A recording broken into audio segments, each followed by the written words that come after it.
Welcome, everyone. We have got another amazing final table. It is some big names, big prize pools, and we have a very special guest. This is season 2, episode 51. I want to welcome in my man, Brandon Adams, coming in to talk about the final table life. And in general, we're going to be sweating along with him. So this is, again, season 2, episode 51. Brandon, how are you? Great. I'm happy for our Miami edition of GG Super Millions.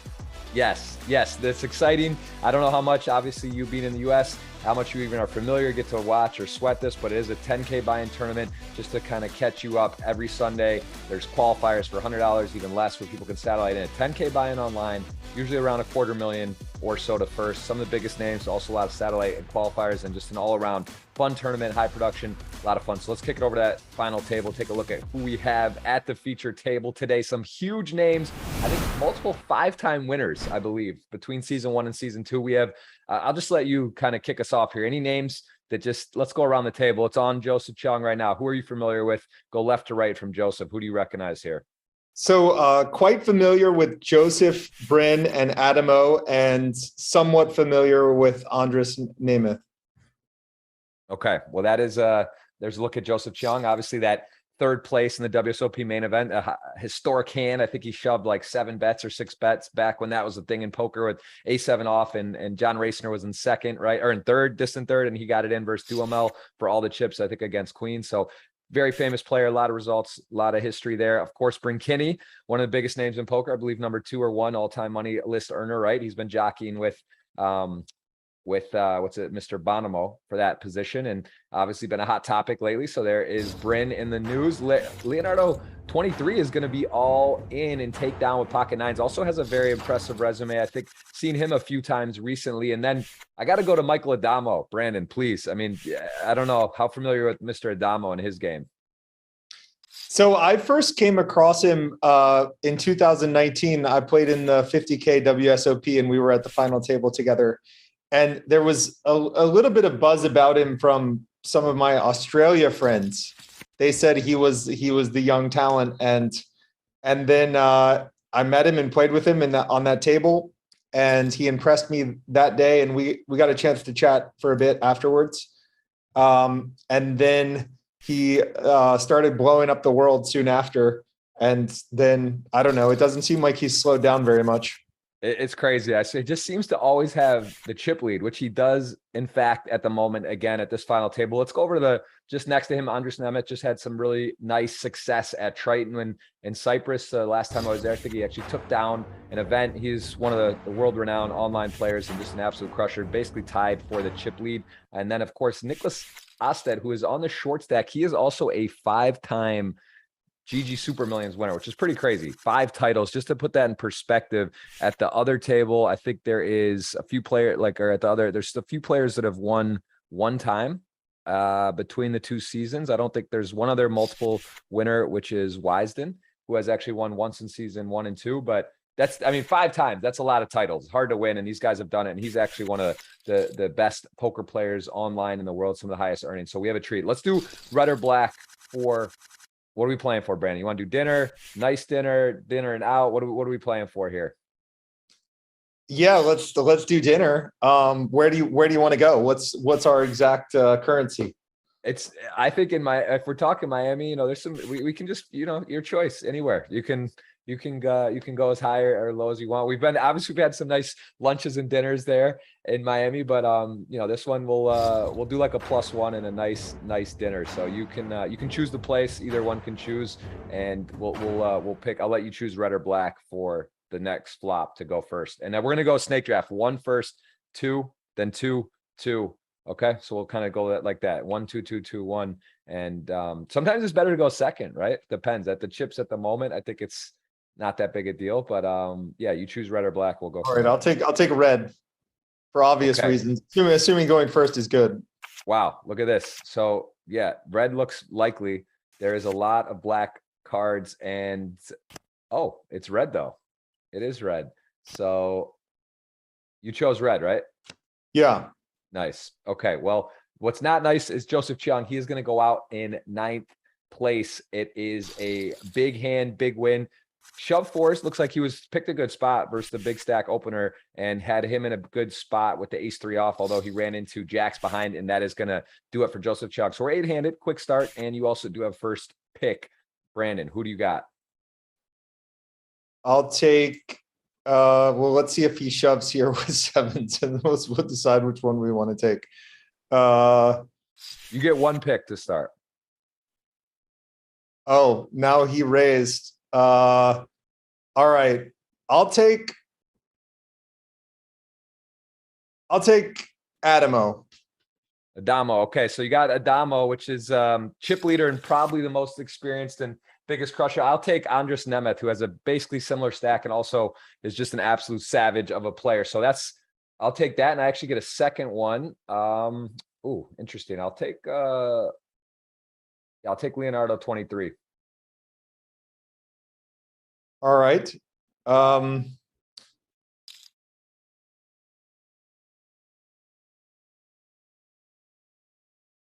will take, let's see what the plan is here. Is he going to fire a couple times at this? Are we allowed to wait out this hand? Yeah, sure. In the meantime, I want to welcome everyone. Thank you for watching. Let us know where you're watching from. Brandon Adams, if you're not familiar, has his own podcast, has a lot of accolades, and he does active on socials as well. So I want to give Brandon a shout out and thank him again for coming. And guys, please give him a follow. And if you're enjoying it, let us know where you're watching from. And you guys are about to have a player to sweat for. I'll do a $100 giveaway in cash for one of the players at the table. I'm going to choose that after we do our draft. But as we see this hand play out, Andres Nemeth in a good spot here on the 6-5 king, 2-spade board, turn 5. So let's see what our friend on the button here, Nestorov, is going to go with, but he is behind. Let's see him doing a couple things here. What do you think, Brandon? What does he do here? He might have the best hand. He's not sure. Does he want to protect it all or just kind of go to showdown?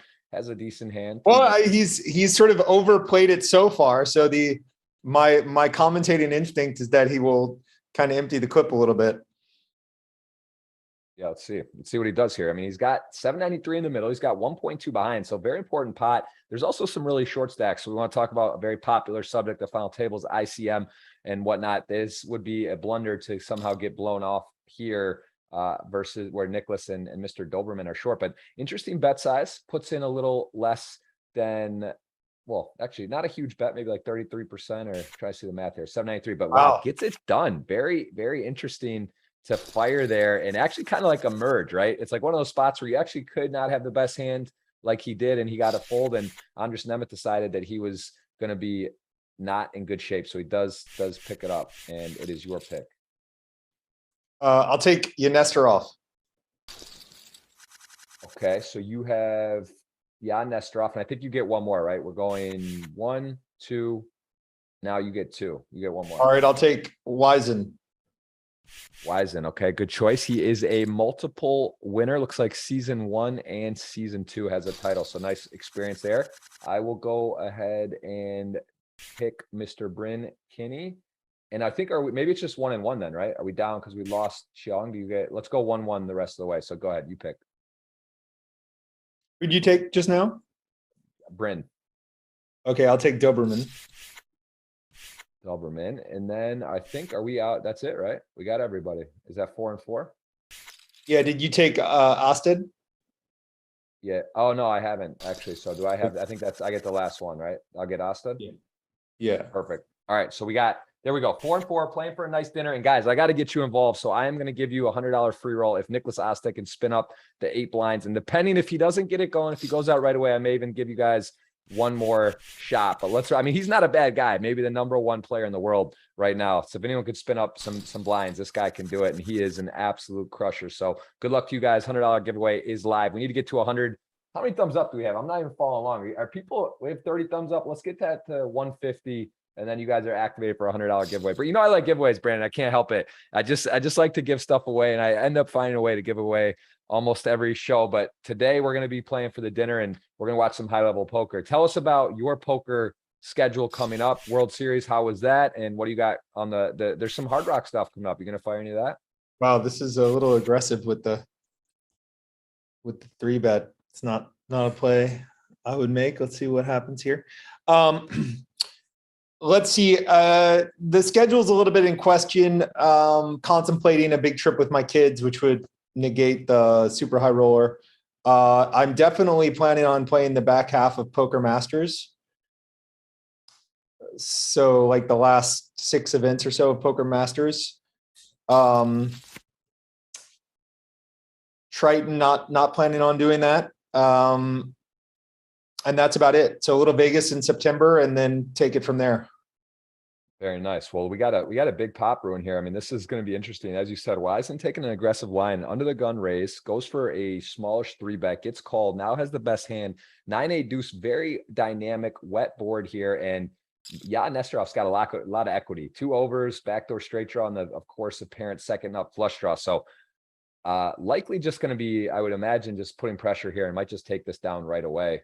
Getting a fold from a hand like ace queen or ace king would do him a lot of good. And he does just call and make the nuts. I mean, there's special cards and there's unbelievable cards. And that is about the most action special card you could get. And Wiseman is in a lot of trouble because he does improve, and Jan Nesterov makes the absolute stone cold nuts with 100% next to his name. So that is going to be hard for Wiseman to get away here. The SPR is getting pretty close to pot. What is that? 600 in the middle. He's got like 1.5 SPR, and I think he's in a lot of trouble here. I don't see any way. Let's see if there's any way he's going to be able to get away unscathed here. Yeah, Nesterov has to be thinking about Vegas and the Mirage here, Brandon. Nuts on the turn, getting let into. This is a good feeling. Yeah, Wiseman overplayed this hand. I ace jack. It seems like an impossible fold pre-flop, but you're actually supposed to fold it in his situation. Like it's one of those folds that seems way too tight, but should be correct. So he got himself into a bad situation by overplaying this hand. Yep, that is apparently the case, and he is now going to catch a check raise. And this has got to be, a little concerning if you're wise and you have no heart in your hands, and you are losing to ace queen, ace king. You 3-bet the player who called. You don't have a heart. I mean, there's a chance he can get away, or at least maybe not lose all his chips, possibly C1. Although if you call here, right, you're there's not many hands that are going to be bluffing you here. Maybe like a king queen off without a king with a heart. Do they even peel the 3-bet pre-flop? Are they opening king queen off and calling it 3-bet under the gun? So it's kind of hard to think of a hand, and credit to him for making a fold there after hitting his hand on the turn. So nice pot for Nesterov, and Wiseman got a little out of line, but did save some chips. So we'll move to the next hand here, and Mr. Bryn with the ace jack suited will open it up for a min raise. Are you surprised by the fold, or do you think that after as played that he kind of could deduct that he just doesn't have the best hand?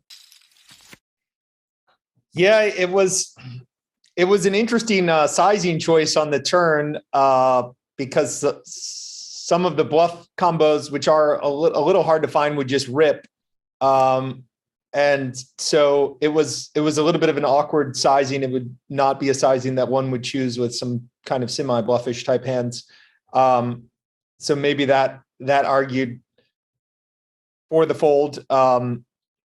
I guess by choosing the relatively small sizing on the turn, he was able to get away, but the hand was played a little funky, right? Like ace jack to 3-bet against the under the gun raiser was a little much. And then well, credit for getting away.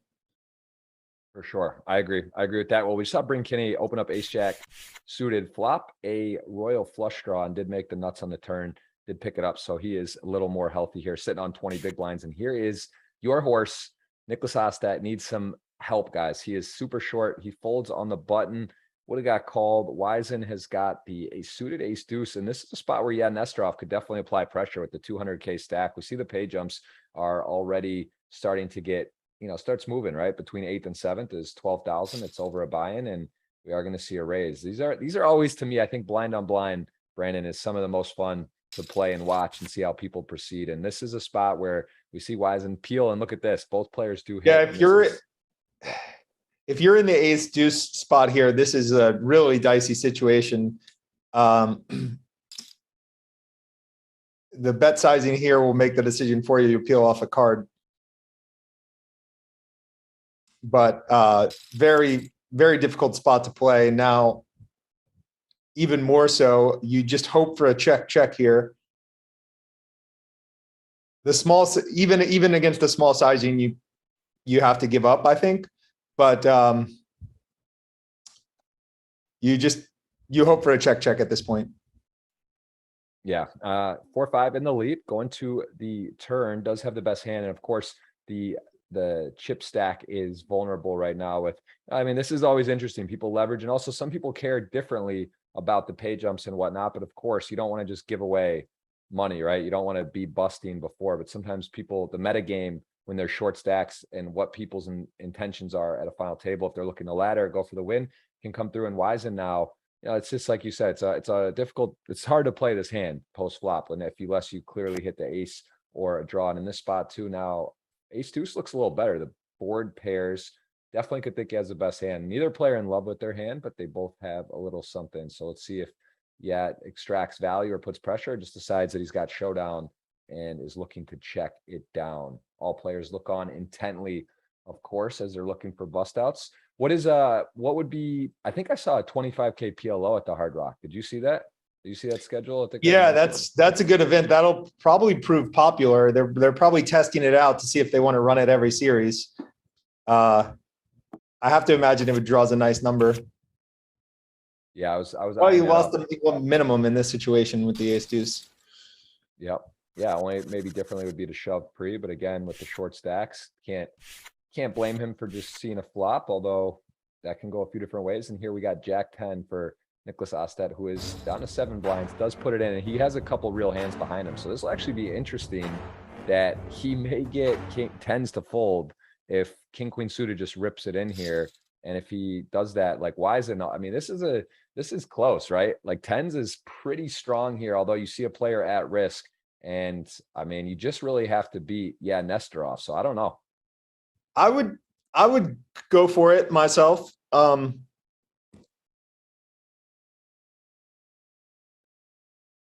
It's interesting. This is ones like when I look back on it, this is the ones I like to plug in and check, right? Because like, yeah, that would be my instinct. Although, you know, there's so much value in preservation of stack, and what a spot for Nicholas all of a sudden. Well, not anymore. Was saying he actually had a shot to double up and somebody isn't, and yeah, Nesterov going to flop 118 to 1 flush. And good news for Wisen, who would have been out as well. So good game, Nicholas. And chat, that was too fast. I got to give you guys one more. I'm gonna throw one more sweat in for you guys. There's a look at the earnings for our friend Nicholas Osted, one of the biggest crushers online. So congrats on another final table. Not what he wanted, of course, and we're down to 7-handed. I'm gonna throw you guys. Who am I gonna throw you? I'm gonna throw you guys Wisen. I feel like the guy, he's a 2-time winner. He's dangerous. He's playing post flop. He's making moves. So chat, we get to 200 thumbs up. You guys got $100 possible giveaway for free coming from me. So let's get those thumbs up. If you're enjoying the show, please click that thumbs up. It helps a lot. And Brandon, anything stand out to you so far? You've seen a couple unconventional plays in your mind, even just in the first, let's call this 15 minutes. Yeah. I think now is the time sort of Adamo will take it into a new gear. And Yesterov we saw with the sevens also appears to be quite aggressive. So I expect this to be a rapid final table with Nesterov and Adamo kind of taking control a little bit. Yeah, I mean, so Nicholas Osted has 4.8 million in GG career tournament earnings in this series alone. I'm talking super millions, not just GG poker. We saw that. And then Michael Adamo has 3.8 millions, and Andres Nemeth also over 2 million. So some very, very accomplished players here. And we see Leonardo 23 going for a semi bluff here, and Adamo picks up the correct call on the turn, although he will have gotten rivered. And Leonardo, a pretty dicey board, 4-liner. I'd be happy to take this down if he can get to showdown. Nice card for him. Scary to be on the left of Adamo, right? Direct left, and you know how capable he is. He goes for a blocker bet. This is something we see more and more of, players finding blocker bets. You have to be very comfortable to do this, right? You set yourself up to be put in some very difficult situations, especially against talented players what are your thoughts on that sub 10% blocker bet river? Do you have this? Do you put this in your game at all, Brandon, or is this not really part of your repertoire? Well, I've been studying PLO much more than No Limit, but I do find myself using it more in PLO, having studied some of the solver play a good bit. And the rationale essentially is that you, in many cases, don't want to subject yourself to your opponent's full arsenal of options. And by using the blocker bet, which is very similar to a check, right? I mean, if you're betting 10% of the pot, it's very similar to a check. But because now your hand range is slightly stronger, and then by opening up, by essentially having your opponent raise, he opens himself up to being re-raised. You are able to sort of get the outcome that you want very often with the blocker bet by just getting your opponent to call and be done. It can be quite effective as long as you do a reasonable job balancing it. And at the World Series, I noticed players balancing it pretty effectively this year. Like I saw a fair number of like blocker bet, raise, all-ins. So people have gotten smart, and they're doing some blocker bets with the nuts, as well as with hands like we just saw where they just are dying to get to showdown. Yeah, it's a really interesting point. I think it's a testament to players' reading abilities, because when you're doing that, it's like really you have to be in tune to what's happening. What do they likely have? What am I doing by that? What am I trying to accomplish? Because it's obviously a blunder if your opponent has like some decent showdown and you have a nice hand, right? And you do it and you let them just call versus raising. But it's very tricky. And I think that is the key word, balance. How are you able to balance that? And people don't think that you're just doing that when you're semi-weak, and it's a very interesting play that we are seeing more and more. And I've definitely noticed that on the Super Millions. Well, we are seeing Leonardo 23 come out for about a quarter pot, and he is going to likely just pick this up here on the Jack 5 Rainbow Multi-Way. So nice hand for him. He is chipped up to over 2 million. So nice start for him. A couple short stacks are out, and yeah, Nesterov has the chip lead currently with 3 million. Yeah, this is definitely a high firepower final table. I agree with you. It could definitely go quickly. We've seen already a few bust outs, and again, guys are not afraid and not looking to necessarily ladder. That does usually make for a fast and furious final table. What any of these players you have the most experience with? You said you played with the Damo live before. Yeah, probably the most with the Damo. Although over the years, Bryn. Over the years, I've played more with Bryn. And yeah, Bryn has a stack there's not so much to do with, right? The only thing we've noticed so far is he had, in I think consecutive hands, he had sevens with roughly a 15 BB stack, and he shoved it. And then soon after, he had jacks with like a 16 BB stack, and he min raised. The players, I don't know if they see this stream on delay, but they'll take note of that, right? Because it's always interesting if your opponent chooses to like break his strategy in that way, right? Like the way I like to do it is I'm either in a regime where I'm sort of min opening, or I'm in a regime where I'm pushing. And if I choose to be in a pushing regime with 15 big blinds, then I'll do it with jacks and sevens. I won't sort of bifurcate and like min raise with kings, but jam with A7 suited kind of thing. So the players will take note of that, and I guess viewers should think about how they want their own game to go. Do they want to do they want at 15 BBs to be someone who's opening and calling, or do they want to be someone who's open jamming? There's good cases for both, but I do advise that you don't want to break your strategy. If you're trying to play GTO, GTO doesn't work if you're going to push fold the marginal hands, like say the A7 suited or the fours, but then not push with your super premium hands like ace, king, and aces. Makes perfect sense. Well, look at this. Anders Nemeth does have a second nut flush, boards paired. He does have a very interesting opponent hand. He does have to fade the club, but he also, this is a spot where Nesterov could get aggressive. So let's see, 320 in the middle. Ace 10 though versus the button also just has the best hand sometimes, and an interesting spot with the big lead here from Ace 10. Let's see. Yeah, I think if you're Namath, you just have to call with these spots. Just you're going to be up against some weird suited combos pretty often in that big blind hand, like whatever, the 7-4 spades or something. And you just, with these somewhat awkward stacks, better off just calling. And you're calling kind of hoping that he now bets like 500 on the end, and then you just comfortably call that. In this case, it's not going to go that way most likely, but if you're Namath, you just call turn and hope to call a medium-sized river.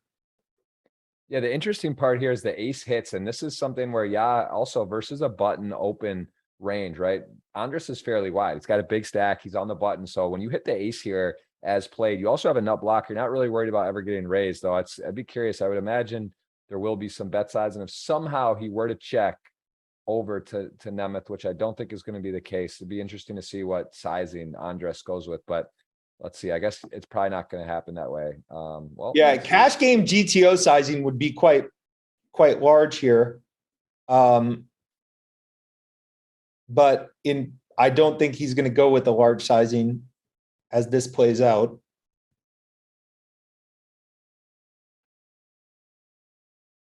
Tournaments, I kind of think he'll just sort of bet 350 and hope to get called, but we'll see.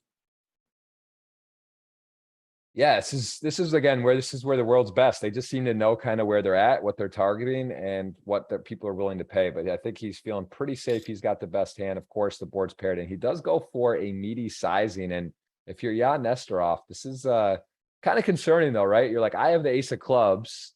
What is my opponent betting for value here? I could have more straights. Like I have the 5-6. I could have, more sevens. So I mean, this is not a great feeling if you're Nesterov here. Yeah, Nesterov on what you beat and what Andres would decide to be bluffing in this particular spot.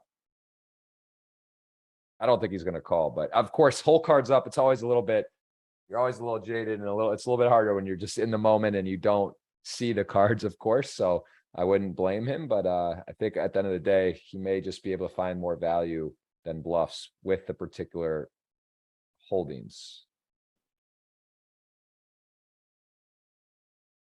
There's been a couple of spicy turns. The ace jack to king queen of hearts was the ace of hearts, the ace on the river where he has the ace 10. So I mean, there's been some very interesting rivers and turns that do make the game a little more complex and people having to make some difficult decisions. So I'm the longer they say think long, think wrong, Brandon. I think his wheels are spinning. He knows Andres Nemeth's very capable as well.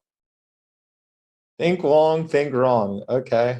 I haven't heard that one exactly, but I'll have to keep that in mind. I'll have to do some testing of that theory. Yeah. I just like to rhyme, and that one feels right. Think long. Who knows? Who knows? Maybe he's thinking long to do something crazy. All right. He's out. Good fold. Good fold. Nice hand. Very nicely done. And we are going to be still playing some 7-handed poker. We will play to a winner today. You can see the payouts in the lower right of your screen. 243, almost a cool quarter mil, 24 buy-ins up top. Pretty sweet tournament. Brandon, what any WSOP online? Is there any way you get to GG, get out of the country for a bit, play the main event? Have you been able to do that ever, or is that on your radar? I wasn't familiar with that schedule. It sounds like I'm gonna have to Google that. WSOP online. Okay. Yeah, we may have to. I don't think it's officially released, but generally speaking, in the last several years, they usually have it. I think it's in September time, and they do throw up events where you can win a bracelet and play. Maybe we take a little trip down to Mexico or go somewhere and spend a week or two. That could be all right. Fun. That sounds fun. That sounds real fun. I feel bad for that guy that won the main event during the pandemic. You'll have to explain this to me. He did win the main event, right? Like the 2020, but people don't really refer to him exactly as the main event champion. In my mind, he's a main event champion, but for some reason, people have tried to downgrade that one a little bit. Yeah, I mean, you know, that goes back to the age-old argument is, does it count for a bracelet if you win online? I mean, you could argue it, right, that it's actually tougher fields sometimes and that it's more lucrative, but of course there's other stuff that comes with it. So I don't know. I'm on the fence on that. I think it's tricky. It's a very tricky one. I know there was some controversy, right? And then there was another, they did like the hybrid one where they come in and they played live. So it was a bit unclear to me how it was written in from the start. So I haven't gotten too deep into that, but I agree it's a very interesting argument on whether it counts for the main event title or not. I mean, the guy won a lot of money, right, from a 5K buy-in online, so I think he's just fine. But it would be nice to have that accolade, right, to be the world champ as confirmed and noted for the year. But I'm not sure how I feel about it because I don't really know how it was presented and how it was and what the arguments are. I didn't get too deep into that. Here, a very interesting hand, King Deuce off. I miss action pre. Did he 3-bet pre-flop? Is that what happened? Yeah, And then 3-bet with King Deuce. Ace Queen check called. So interesting. King Deuce offsuit. That's definitely not in the majority of people's 3-bet candidate hands. So it looks like he was just kind of picking up on maybe the short stacks and the blinds. The guy opened under the gun, has like a medium stack, and he put some pressure. And as it turns out, you can't really script a better run out. Although with the King Deuce, when you get called, he is going to go ahead and just show that hand down. Ace Queen is going to get the tough news there. That guy is scratching the head, a little LP emojis going on. I love it. I love it. That's definitely the appropriate emoji there. And we are going to see, we're going to get to see that showdown. So 3 million, nice pickup and a good hand there. I mean, interesting. What are your thoughts on the King Deuce there? Just was it more of a situation thing? Because obviously that's not really in the realm of reasonable 3-betting candidates. Yeah, we saw him 3-bet sevens, which was also a poor candidate. King Deuce worse. Not much great you can say about it other than you have the king blocker. Nothing seems really off about Leonardo's frequencies, so we can just say he's a little frisky at this point.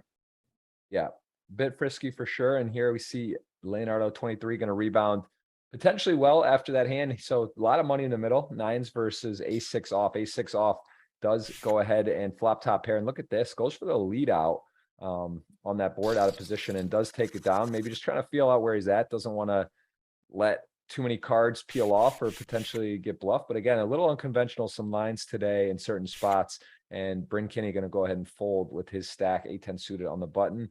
And Adamo did pay off that 2 pair earlier to Doberman. We were kind of chatting in that hand where we had ace-9 and Mr. Doberman rivered 2 pair to double up. So Adamo sitting on 1.75 million and has a nice hand here in the big blind. I imagine King Queen versus Olymp is going to shoot it up. He does just that. Picks it up. So nicely done. Yeah, it's been fun. Didn't like the lead with top pair there, but can't really support that. Guys are keeping people guessing. That's for sure. There is a lot of, I'll say this. This is the thing though. There's so much high level play going, right? That's the cool part. Like when spots that look kind of like, I don't know. It's like it's interesting to try to go back and go to your camp, go to people, chat about it. Cause there is some that's what's so great about poker. There's just new styles, new ways of thinking. There's a lot going on. So it is, it's always interesting, right? When you see something that may not appear good, it might just be the new cutting edge thing, or maybe they're even ahead of the curve. You just don't know. And so ace-9 again. We're a little frisky. That's not an open. He's got the chip lead. I mean, the guy's got the chip lead. I agree. I think it's stepping out of line, and he's going to get immediately heard from. And he is. All things are on the table at Nestrov. Does he ever just kind of go ham against Adamo? But no, it doesn't there. Gives it up. Good discipline, right? If you're going to open light, got to be willing to kind of cut your losses and just step away. And look at this. Look at this. First aces of the day. So pretty. I mean, you just love it in the big blind. And you actually love it when it gets when the raise comes late, because it's a little awkward. You don't have much of a 3-betting range if you're up against like under the gun +1 or whatever. A lot of players have no 3-betting range. So it's much better when you get that raise late. Now you can pop it. Yeah. And the sizing looks big, but it's sort of solver approved. I think the large sizing is correct here. Yeah, also deep, right? He's deep. Basically the second. It is a second place stack. So give him a little bit of a price. Nemeth getting a doesn't want to just give him a free look with a low pair, or a cheap look, I should say, with a low pair like Jack 10 suited, 8-9 suited. So Nemeth, though, maybe recognizing this player's been out of line. I could see him shooting this up, right? He might. There's a chance. I mean, this would be very unorthodox high variance, but it's also like realizing he's in position. This player's been out of line. It's very convenient. Look at this. He does it. He does put the pressure on. Now let's be really interesting if Nesterov can find the flat here.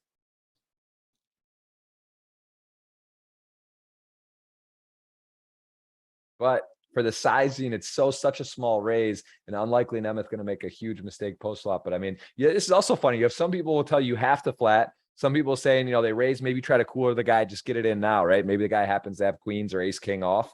And the other side of it is he could have like ace five or a hand like this where, all right, so he's going to click it back. And this is actually kind of even more uncomfortable, right? If you're Nemeth and you put in that chip and now it's only a little more. I mean, this is some meta game going on here. We got an exciting one. 84 thumbs up so far. Appreciate you guys saying hello. Please hit that thumbs up. It means a lot if you guys are enjoying the show. And again, you have Wizen. If you can, $100 giveaway. If he can come back and win the tournament, we get to 200 thumbs up. But I appreciate you guys being here. A lot of familiar faces and enjoying with Brandon today, getting to see some high level poker. And that's going to do it right there. Nesterov, what do you like as played? Would you have liked to see a flat there? Or do you think that the reasons justify to just protect / try to cooler someone, get it in pre?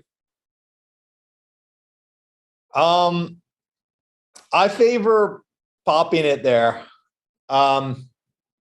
Slightly different situation. Maybe earlier in a tournament, 3 tables left or 4 tables left. I don't know. Yeah. Maybe I would favor going for it. But in this particular situation against another big stack, I prefer to play it in a straightforward way. There's a lot in, and it does become quite marginal to try to get more chips off your aggressive bluff lines. Essentially, like I think you go ahead and capture the value pre. And I can sympathize with the decision to 4-bet with the queen jack, because Nesterov has shown a tendency to be a bit frisky. Like, we do know that he's the type to 3-bet quite actively.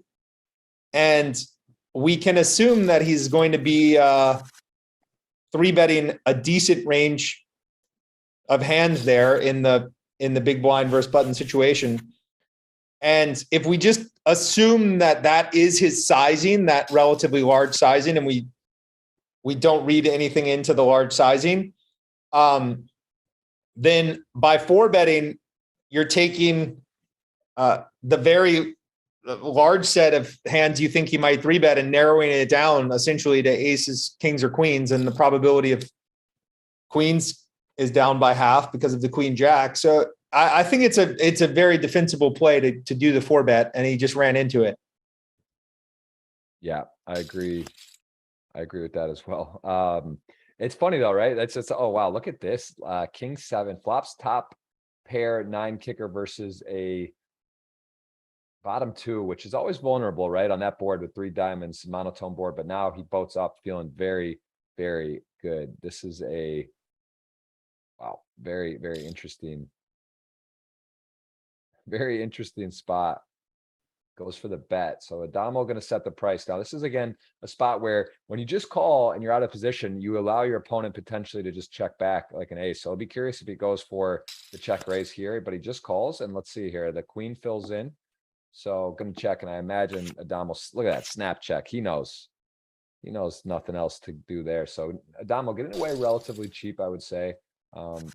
It's really interesting, man. I just love watching the highest level players and try to think what I would do in the spots. And of course, it's a little bit biased seeing the cards, Brandon. It's sometimes hard to be able to do it correctly. But I do think that it's just like these are some of the best players in the world, obviously, and it's just a treat to be able to see and watch whole cards up. How do you generally study? Like, do you find yourself allocating time to watch some streams or watch final tables or stuff, or is it more just kind of solver work and discussing with friends? What would you say in terms of reviewing? You know, because there's a lot of footage now, right? There's WSOP final tables live. There's the main event coverage. There's the GG Super Millions. Like, do you actually do some of that for your reviewing?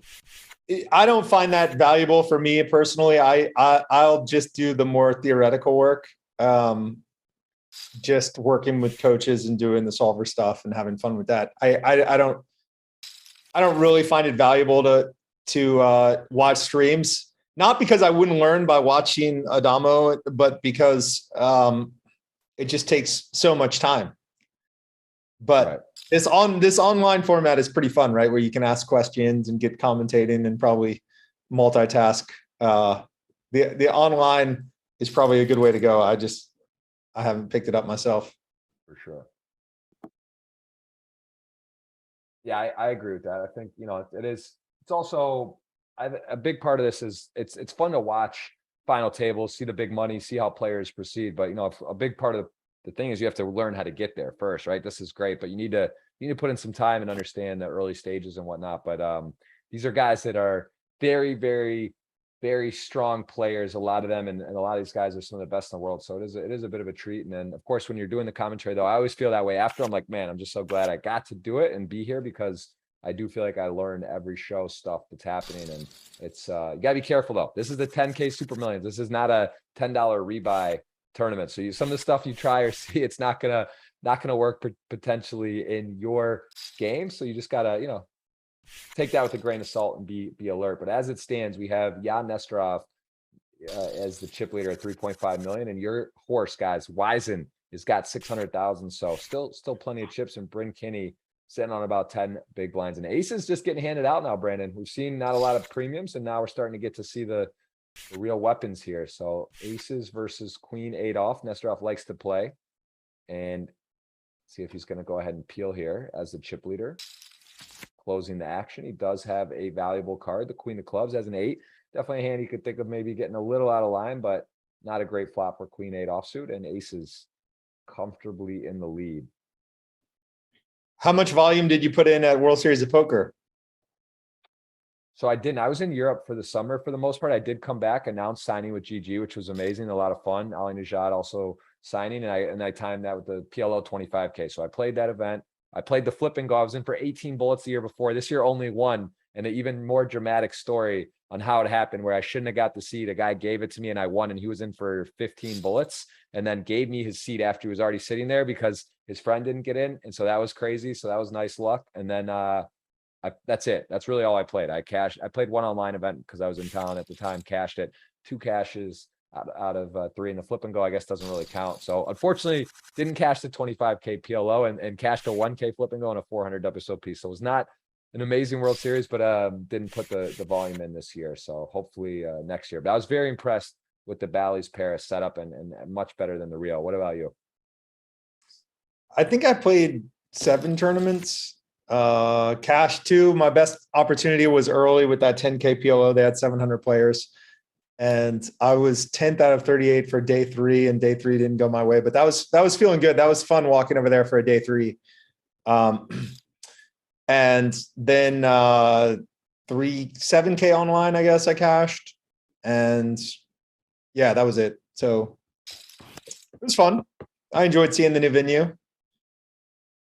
I busted that 5K just in time. I think I was about 10 minutes before they had that shooting panic. Wow. Yeah. I talked to a few people, Brian Rast, Daniel Negreanu, I know did his vlog, and had he got beat up. Brian Rast got bruised in his knees, and of course a lot of other people. There was all kinds of crazy stuff. Saw some of the photos. So that was, I mean, that's actually so crazy that happened, because it wasn't even at the venue and it wasn't even anything. It was like a glass broke or something at another property, and it caused a stir across multiple properties. Like, it just shows you what can be, some chaos and commotion. Of course, Vegas has had some pretty intense and unfortunate that situation not long ago, right? So I think that's also very familiar in people's mind there. So that was not it was unfortunate to hear that happen. It was definitely chaotic. Scary. Yeah, it was 9 properties or so in the panic. And you think how far away MGM Grand is from the Paris, right? And it was a couple of rocks, aces again, a couple of rocks, shattering glasses, shattering glass, a large piece of glass, I guess, at MGM. And then word of a mass shooter goes around, and yeah, mass hysteria is a very crazy story. What Pretty happened with convenient. the, Go sorry, ahead. what happened with the rocks? Someone threw them, or how did it break, or just, or? Yeah, I believe there was a homeless guy who was upset because he had gotten kicked out of the MGM casino, and he went back to the MGM and threw a couple rocks through the window, and it was a large window, so it made a very loud noise. And that's what caused the mass panic. Wow, I did not catch a follow-up to that. I didn't understand that. And it's amazing you could throw a couple rocks through and break like a window like that.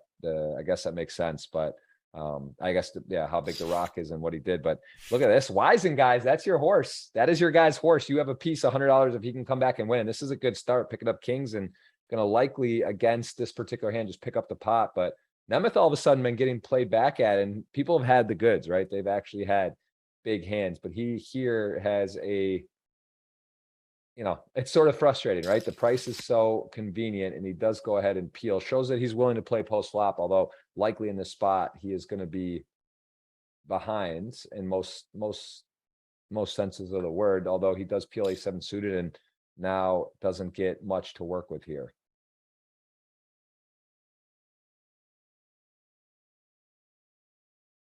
Yeah, I mean, what do you think about the peel, Brandon? Because this is like it's one of those spots where you're either going to be likely dominated by ace king or such, or against a pair that's maybe you only have 3 outs against. So it's kind of tricky. If you hit, you don't even know where you're at.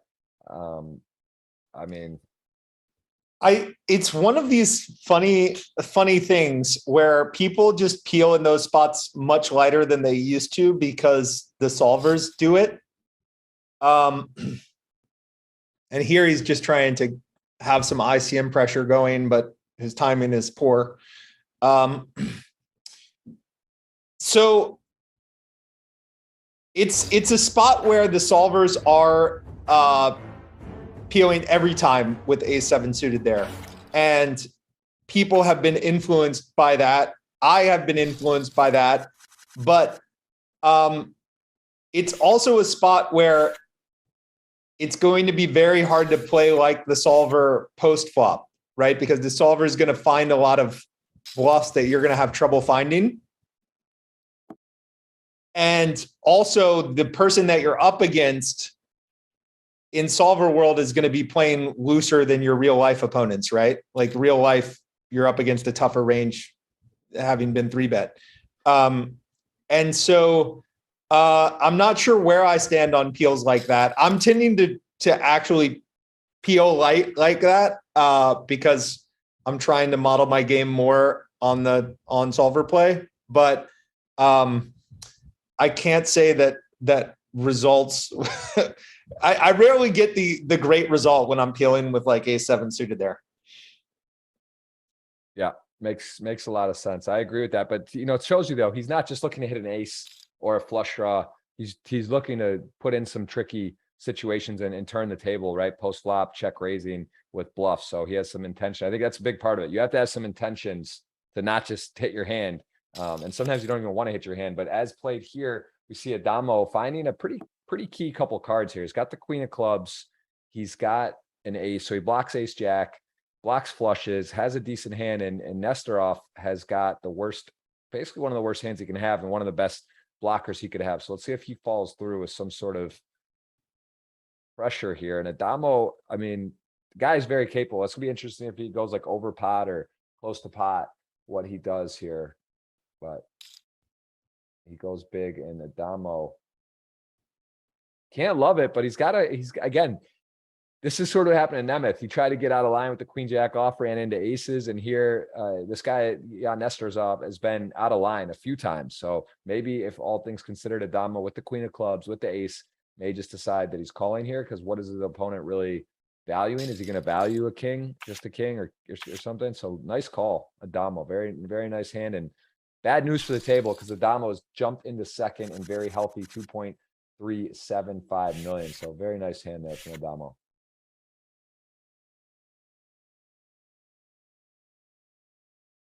Can't fault either player, right? I mean, Nesterov taking a shot there. He's blocking ace jack, has the nut flush blocker, and Adamo with a good calling candidate hand. And Bryn Kinney going to go ahead and pick this pot up and get right back to above 10 blinds. So still hanging in there. Now, we haven't seen a bust out for a while. A couple quick ones.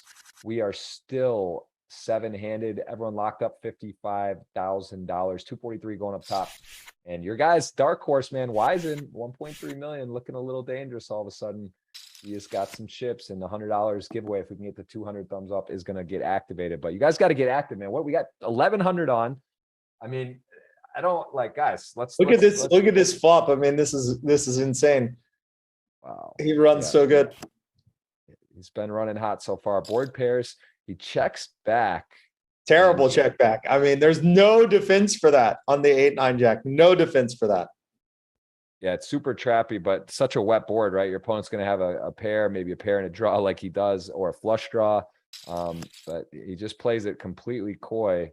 And on the river, you know, he has still, for all intents and purposes, just such a strong hand. And let's see, Doberman's going to slow down. Let's see what Nesterov goes for here. Very strange check back for sure, right? That's just like such a wet board, such a dream flop, and your opponent defends out of the big blind. Yeah, very, very bad, I think. Yeah, I get the trap, but I think, you know, the low end of the straight there, it's just more harm than good coming out. Goes for a small sizing. And Mr. Doberman thinking about it, thinking about what he's repping, what he could have, what's he doing? Why did he not bet the flop and be able to call the turn? There are some hands he beats. So it was interesting getting to World Series relatively late this year. I was amazed at how many people put in like full volume where they're playing 60, 70 events. It's pretty crazy. More than ever before, it seems. What's going on? Is it just passion for the game, side bets, fantasy poker? Like, what's happening? Why are people torturing themselves like this?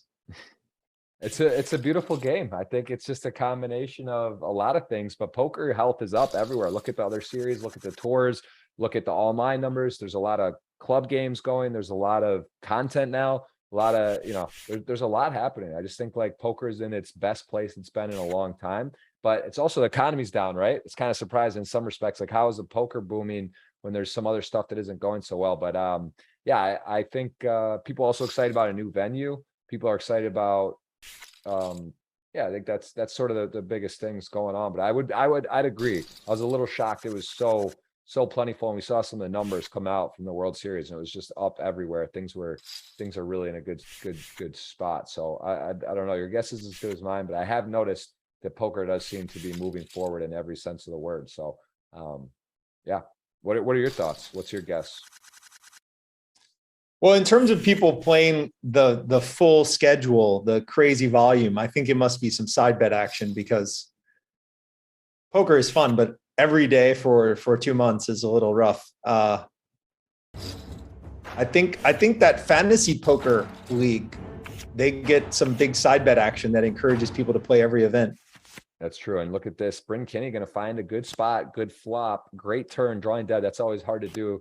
And he is going to double up. So 700K, Bryn Kinney sticking around, hanging in there. Now got a little bit of chips. Mr. Doberman is on the short stack, and a look at the payouts and who has gone out. Two powerful names there. 9th and 8th, Joseph Chelling, Nicholas Ostat are out, and we are seeing a guaranteed 55,007 left. And Brandon, we are in for almost an hour. We've only lost 2 players, and you know, that's why you can never tell, right? You think sometimes it could be quick, it could be slow, and it just depends on how stuff shakes out. But we saw some great action, some fun lines, some different lines, and we are currently still 7-handed. And Nesterov has definitely been very active, and he is going to go ahead and check back. And I would think that would be a decent hand to bet, right? He's got 2 overs, gut shot, a diamond. Michael Adamo, I guess in the big blind though, does have some connection, maybe more connection there. Although the suited hand, as you alluded to earlier, it's more favored to not be suited in the big blind. So maybe Nesterov has more flop flushes. And as it stands, he is going to take a stab, and Nesterov picks up a double gutter with the diamond. Can't imagine he folds, and he does make a flush on the river here.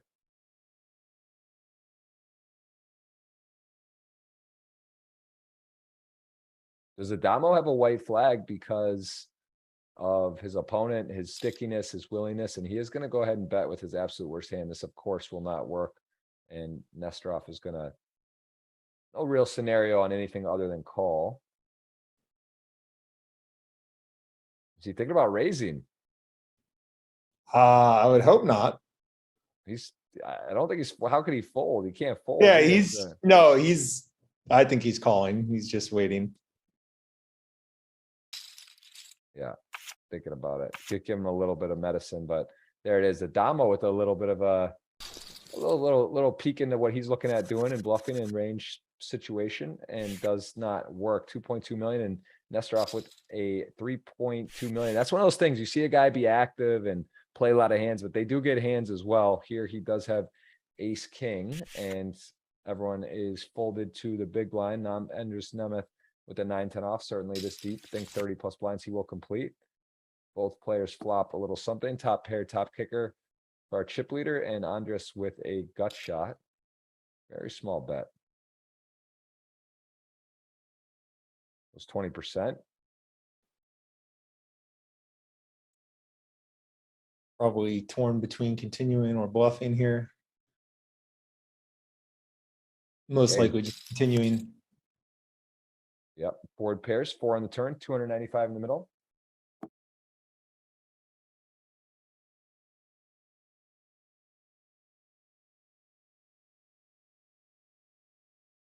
Seems like a safe card. There are draws, queen 10, gut shots as such, 4 pairs. And he is going to think about what he's doing here. He's got only 4 minutes. You see that chess clock there, right? Noticeably, he's taking the most time, Brandon. He's got 4 minutes left. Every other player has over 10 minutes remaining on their clock. So he is got the wheels spinning. This sizing will take it down, certainly. Big sizing. Nesterov, can he finish it, Brandon? 3.4 million. He's got a nice lead against the field right now. He's got to find the slower gear possibly, but the stacks set up nicely. If he can, I do think he would want to slow it down just for a moment. Well, if he can hear your advice, I think it's at least a 30-minute delay. I don't know if we're going to be, if he's going to take it, if he even hears it. And I don't think he's going to be slowing down based on what we've seen. And here, Nemeth with tier 1, ace king suited in the small blind. Look at Adamo going for a really light open on a short stack there. 6-9 off. I'm a little surprised with that, just because the big blind may shove and whatnot, but it shows you his comfortability and what he's looking to do and put people in pressure. And here's sort of a cooler ace jack, ace 10 suited certainly will call. And Mr. Doberman with a decent spot here. Can he hold? So far, so good. 84% going to a turn. A little bit of action, although they both just trade cards on what they want to see. And it is a brick. So ace jack will double up. No knockout. 684. Leonardo 23. Everyone's showing little something, showing cards, nice functionality features on GG, the emojis, the gifs, show 1 card, show 2. And here we are down still to 7. Brandon, who do you got? Who do you think wins it as of now? I mean, we got chip leader, Nesterov, Adamo still with over 2 million, Leonardo with 2 million. Who do you like to finish it? Does the chip leader take it down? Most often, I would say he does here. The fearless chip leader takes it down. All right, you're on board. Nemeth with king queen has a good position. Wisen, your champ, your people. If you're watching at home, that's what you want. If you want someone to win, there's a $100 giveaway. If we hit 200 thumbs up, we're at 125 thumbs up, guys. Get active out there. Let us know where you're watching. Brandon Adams alongside Jeff Gross. We are here for season 2, episode 51, Super Millions. We had 2 5-time winners there. Nicholas Ostat went out first, and then we got Michael Adamo has won. Let me just double check. It was 3 times season 1, 2 times season 2, and Andres Nemeth actually a 3-time winner in season 2 alone. So we do have several people that have won. We also have some people have never won today. So let's see how it's going to play out. But currently, Jan Nestorov is your chip leader, and he has 0 Super Millions titles, looking to chalk one off in his box for the team. And look at this, kings on the button. No one has anything, Brandon, but the big hands are getting passed out, man. We just haven't had the collisions. And Bryn here with the deuce 4 suited, not going to peel with that 4 high out of position versus the chip leader. And no one really, no multiple hands here. Not a lot of confrontation. So having watched Adamo in some of these streams, how do you characterize his game? Would you say that he's striving to be pure GTO, or he tries to slip into exploitive mode when he can? How would you broadly characterize his game? Just, you don't want to see him at the table. I think he's got the whole thing. He just clearly knows the right move in the right spot, GTO wise, but then also there has been times where it's very obvious that he's exploitatively changing up what he's doing against who. So I just think, but yeah, I'd say GTO for sure. He's got some really advanced systems and bet sizing, right? He's known for the big bets, putting people in really difficult situations, and that has been the case. It's also fascinating, right? The way he plays, how aggressive he is, and what he does, that he gets action, right? He gets paid a lot in spots that maybe a lot wouldn't because of how active he is. So just a overall, just seems to play a really close to perfect style of play. Very dangerous, very tough to play against. And here, jacks versus 6-10 suited goes for a small bet. Andres has been tangling a lot with Nestorov.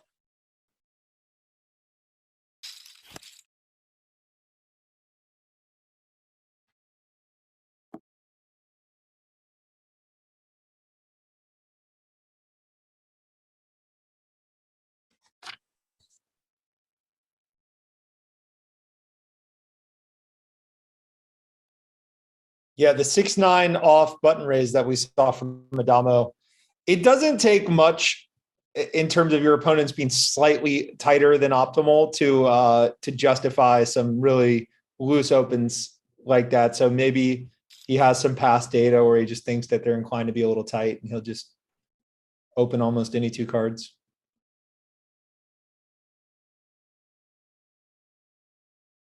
Yep. Well, goes for a big bet here. Really nice bet actually in this particular spot when he blocks Jack Queen and he decides that he's going to go for some value here. And pretty great run out, right? You block Jack Queen, the king pairs, and you can, he's made a couple good value bets, decides it's a two street hand, which makes sense. And nice pot, chipping up, taking chips from the difficult to do so opponent, Nemeth. And we've seen his cards, but if you're just seeing his frequencies without his cards, you're really thinking that he's out of line. We see his cards, which have been spectacular, and we still think he's a little out of line. If you're in their seats, you think that he's quite far out of line. Yeah. Yeah, I agree with that.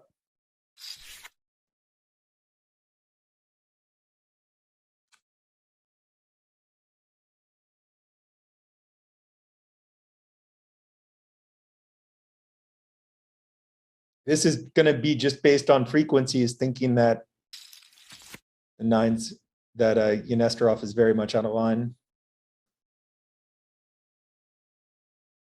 On this board, you'd expect him to bet about a third of a pot with full range. Yeah, king 10 suited is. I've been a little. What do you think about the lead out games? I've been noticing this more in spots. I'm just a little surprised. And what did he just call him a 9-7 suited on the flop there? He's floating, I guess. Wow. floating with the backdoor draws.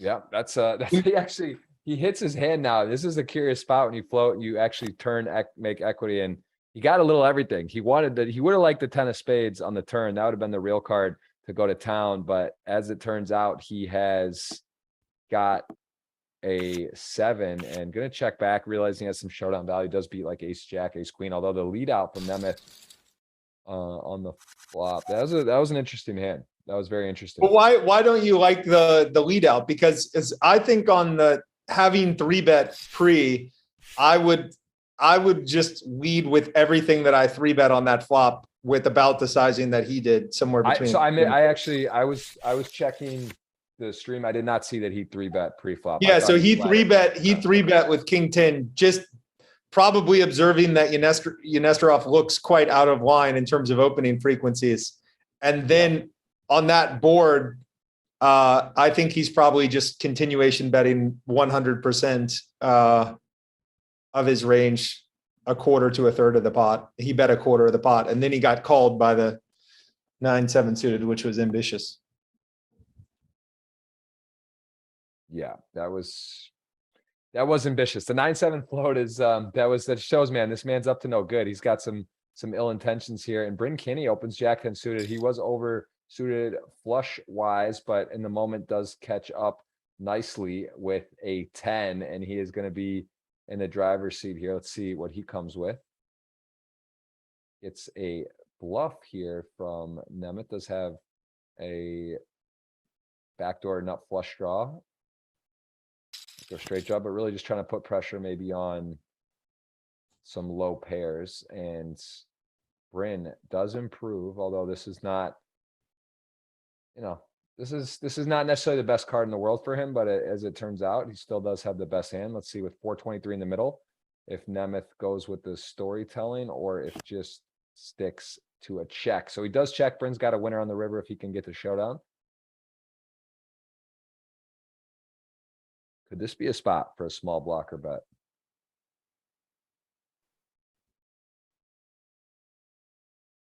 I would be inclined to check here.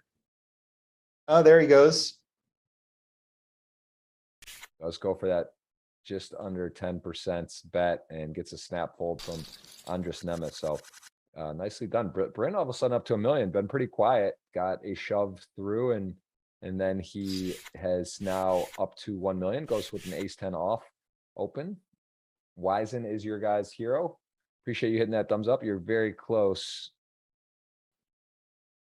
to a shot at $100. Yeah, Bryn has been sly. He has navigated things quite well.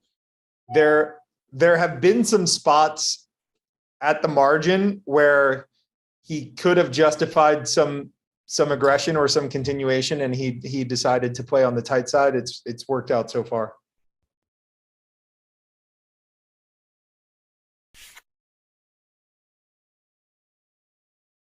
Yeah, it has.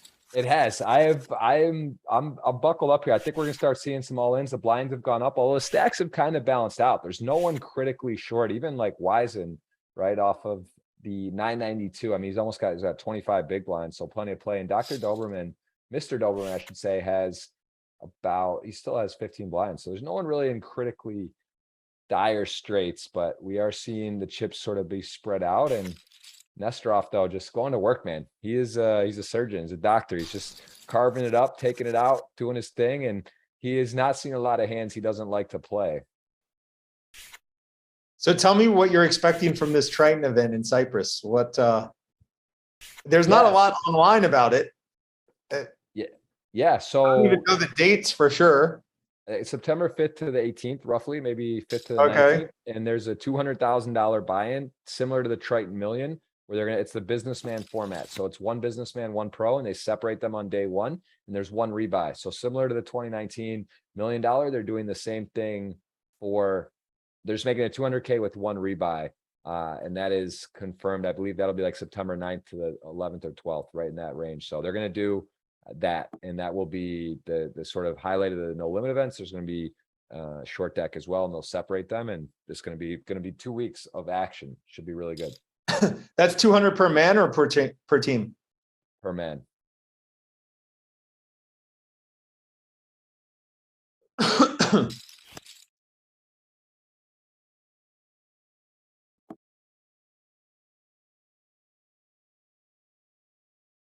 Okay, well, Bryn, look at Bryn playing a coy. He's got the ace eight, flops top two pair, and he is looking to get his opponent to do some betting. So ace six off is drawing dead. It gets a massive, about 75% pot bet on the turn, and Bryn here with a super strong hand. Let's see how he plays it, because it does lose to flushes. There's a lot of draws, and there are hands that he just has crushed, such as this. I have to think he's just going to call, having played it this way so far.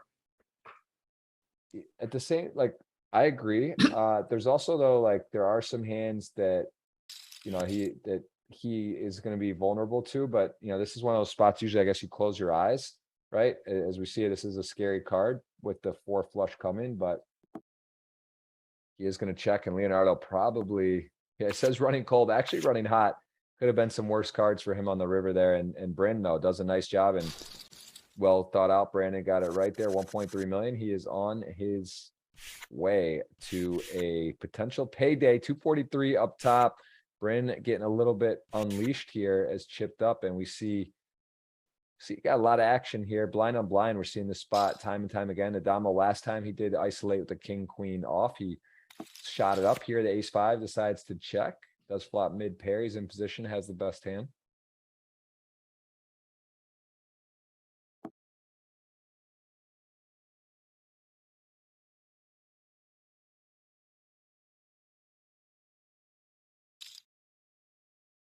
Yeah. Now a bet from Adamo. Gonna try to just get a little protection, see where he's at. Does flop a pair. He's pretty strong hand, ace five on the 3-5-10 rainbow with the top kicker mid pair.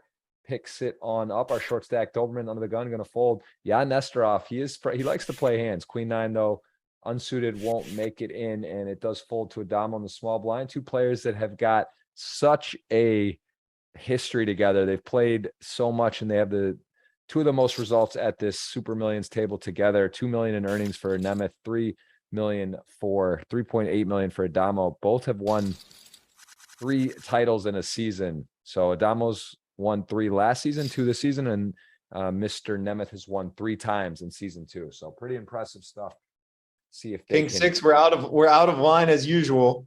Wow. Yeah, if he's gonna open king six off, I thought maybe the queen nine he could raise. And Wiesen, just ace jack is in the 3-bet school for Wiesen. Again, he does pick it up. And I guess, look, maybe it makes more sense now, Brandon. We saw him do this before he was against king queen suited, but maybe just as familiar with the player. Maybe they were playing on Sunday on the day one. They played a lot. Maybe seen some of the stream, and he's just realizing ace jack is miles ahead of this particular player's opening range.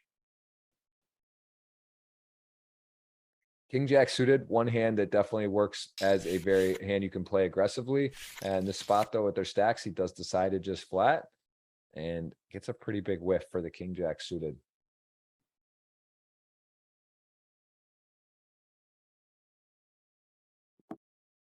Okay, Leonardo slips over some rope. Ace 8-7. Adamo has backdoor straights in the backdoor second nut flush draw. 317 in the middle. Does he ever go for a small bet, or is he just checking here? He does check. 7 pairs, a welcoming sight for Leonardo 23, who probably thinks he's got the best hand, and now almost for sure, if Adamo had 7s or 8s, and likely would have heard from him on the flop, so doesn't have to worry too much here. Goes for a bet, and Adamo may just want to move on to the next hands.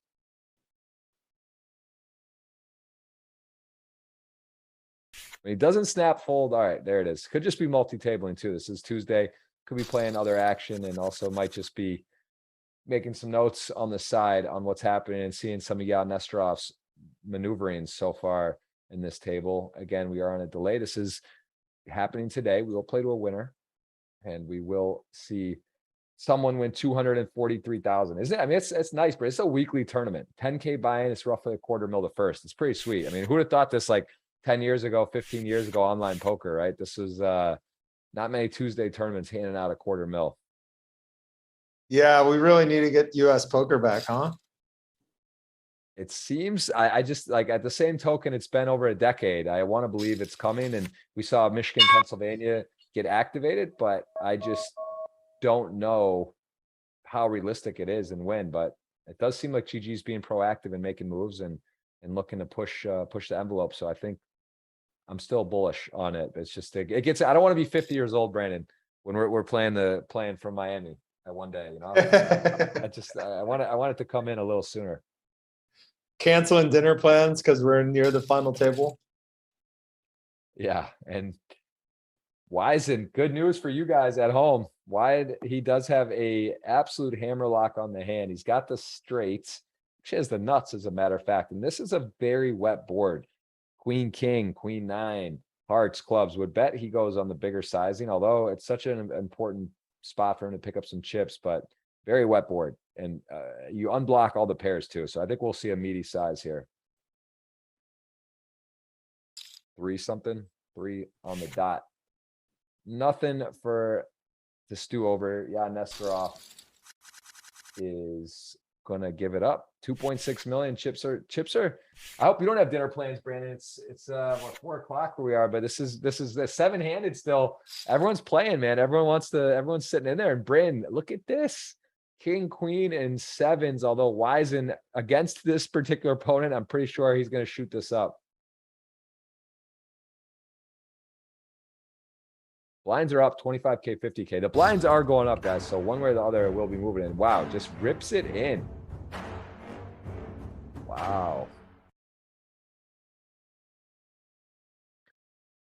I was going to be curious if he 3-bet small, but either way, the same result. And is this yes or no? Maybe he's bored. Maybe he's just like, you know what? I got a pair here.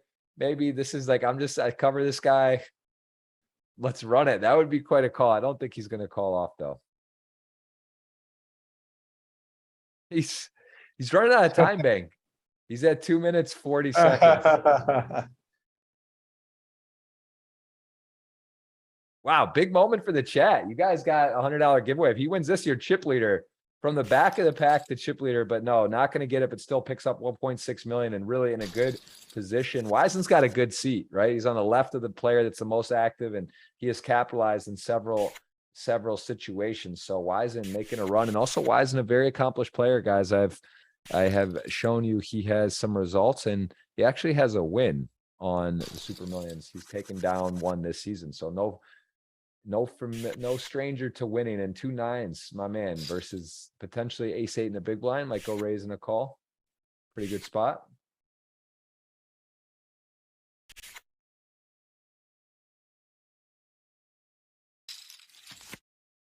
Okay, ace-8. Adamo could get sticky here. Yeah, it gets sticky on the flop, I think.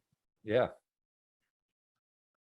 Yes, he may. And Nesterov has been really getting some fortuitous situations with the matchups and the flops. Although the 10-7-7, this would be, hard to really go for so much value, and just kind of hoping he has the best hand, gets called. And let's see if he continues betting or checks. I mean, I think he'll pop it one more time the way he's been playing. I just think he's going to go here. Yeah, I mean, maybe like 130. Yeah. Yep. Goes close to half pot, and Adamo has the ace of hearts.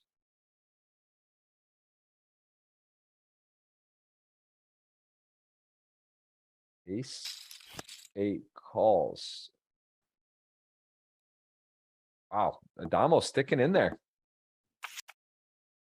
Check on the river. Nicely done from Nesterov, getting 2 streets there. He's up to 2.8 million. So, well, nice hand for him. Are you surprised by the turn call, or just think that he, again, versus this opponent, figures that he's just got the best hand enough, and he's willing to see what he does on the river? But Adamo not afraid to call down there. Yeah, I think this opponent is pretty terrifying if you're just seeing frequencies and you're not seeing the cards that we're seeing. It just looks like he's tremendously out of line. So I think it's that simple. Thought he was good often enough.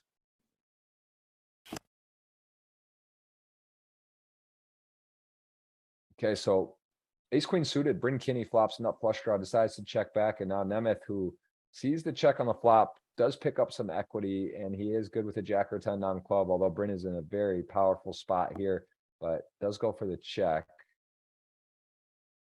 And Bryn may just want to check again, right? I mean, this is a board that sort of scary, and your opponent checks to you, and he just has more, type of trapping hands or value, maybe some straight stuff. And on the river, Nemeth will get to see in a pretty unfortunate river for Bryn, right? Couldn't be a club, so it had to be a 9-10 or jack. It was not a club, and it does come home for Nemeth. 267 in the middle. Goes for the blocker bet. These guys like to blocker bet. I like this bet in this spot.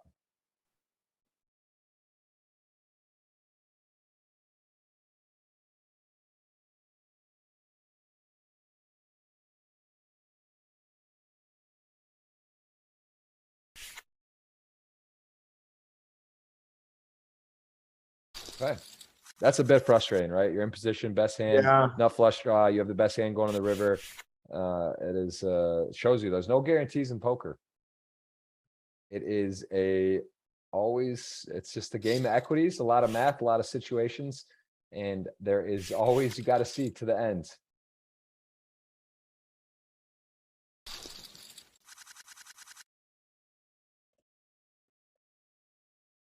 How many do you think they'll get for that 25K at the Hard Rock, PLO?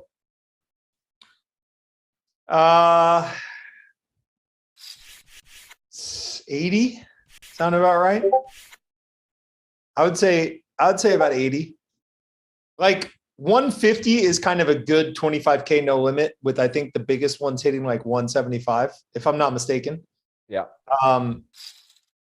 And that one a bit before the action kind of begins. A lot of people will come in for the weekend and stay for Monday.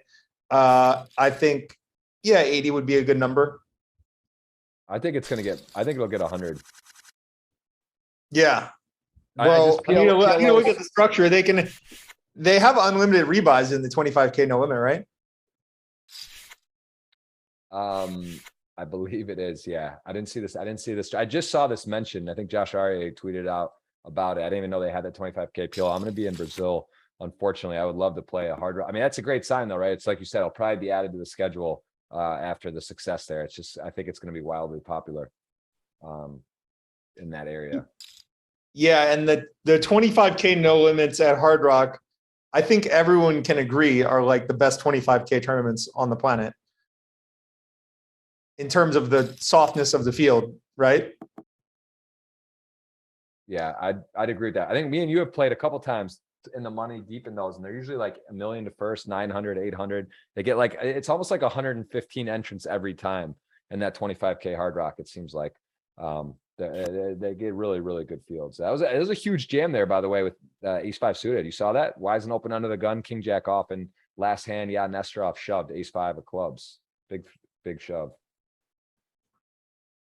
It must have some history, some detailed history, as you suggest. Yeah, I think there's something going on there. There is something going on there. King 9 gets not a great run out, counterfeiting potentially a bigger king, but obviously playing as a check call. Wisen and Adamo with the ace-8 suited. Definitely no stranger to bluffing. He definitely adheres by Rivers bluffing when he feels that he has not a chance to win the pot. So let's see if he does go with a big bet here, or a small bet, or a check back.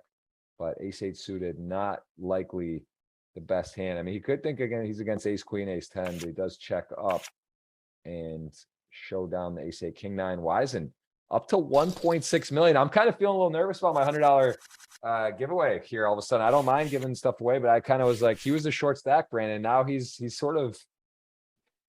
the driver's seat. I mean, he's actually third place right now, so sitting pretty good. And look at this, the queen 4, man. This guy's got heart. Got heart. Cannot resist. And now the stack sizes are a little bit awkward for the king queen, although you'd expect like 350, 400K here.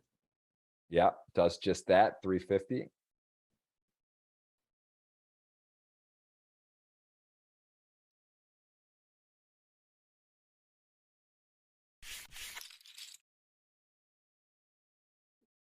Jeff, I'm going to take 3-4 minutes, do a little coffee break and bathroom break. I'll be right back. Perfect. You're good. I'll hold it down. We'll see Brandon in a few. I actually have to go myself. I've been drinking water, drinking coffee. Hope you guys are enjoying. Again, wherever you're watching the world, let us know. I've got a giveaway going for you guys. If we can get to 200 thumbs up, $100 giveaway for Wisen. I got to put a clock on you guys. say another 10 minutes, 420, man. I can't. You guys are out there. We got 1,292 watching. Appreciate you guys being here. Thank you so much. Brandon Adams alongside myself. And we are here. Ace Queen, Ace Jack. Look at this. Does Andres, I has to give up a fold here with the short stacks and realizing this is powerful. Nice fold. Doesn't make a meal of it. Appreciate you guys. Again, this is season 2, episode 51. I love doing the show. I love you guys being here. And so much, so many familiar faces, so much great memories already in this sense, starting being with you as the host. And we got a lot more poker to come. And I'm just thrilled to be here. So thank you guys. And I'm enjoying today. This is again, it's always, there's something that surprises me, crazy hands, crazy plays, great calls, big bluffs. And we've seen an exciting show today. And of course, Brandon Adams, such a amazing player, Harvard professor, formerly, he's played some of the highest stakes cash games on TV and also has become a good friend. So appreciate him being here today. Hope you guys are enjoying him on. And let's see. At Rock, my man.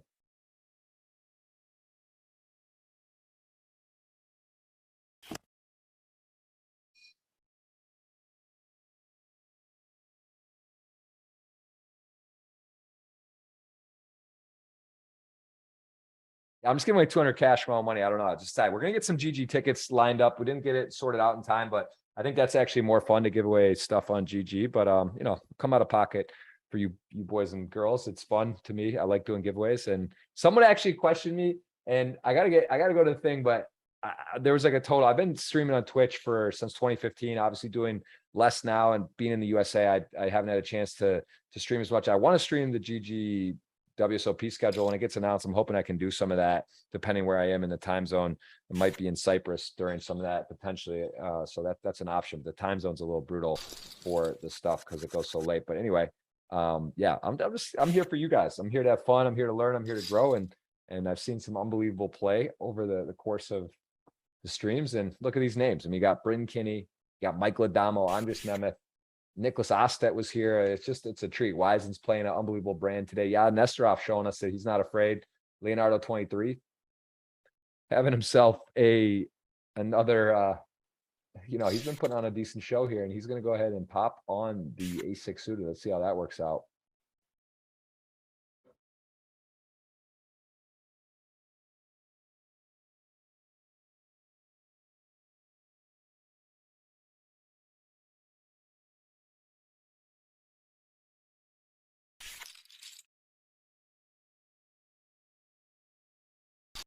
All right, well, a little discipline there.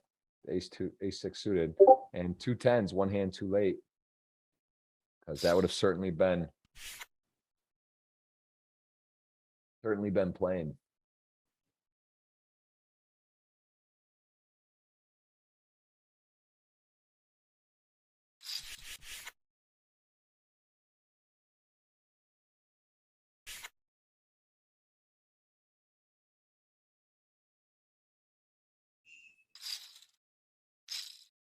Wow. Well, 10s to aces. Bring Kinney in a 4-1 position to have 2.1 million, and he is good through the flop. Do we get a sweaty turn? No. So it's going to be that 4.5% river, or else Bryn will double up almost, but no, it is an ace, and Bryn Kinney up to 2.1 million. So dangerous.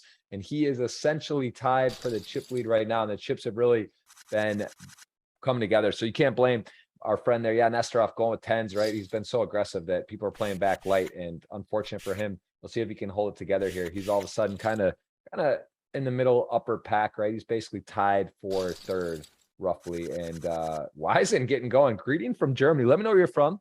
Let me know if you're enjoying the show. Appreciate you guys. Hello, Germany. Hello. I was in Germany, in Berlin earlier this summer. A beautiful city. I love Germany. Yeah, did a lot of traveling. Ready to be back in a few places coming up here. Oh, we got some hands here.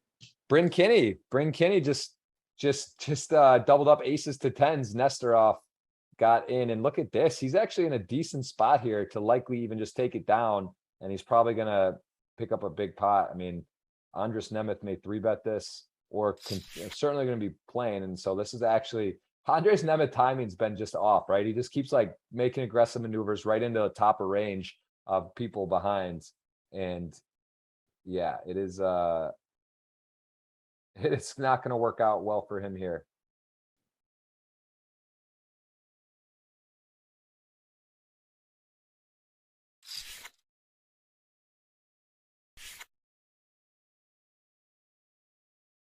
And these are tough sizings, right? Like, whew.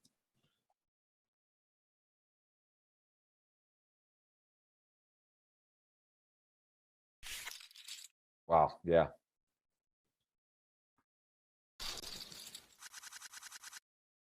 Jeff, I have a question for you. The single best coaching session that you've ever had in poker, who did it come from? Ben CB, Ben Raleigh, Ben CB Yeah. 789. Yep. What about you? What was the context? Like, were you paying him hourly? No, or...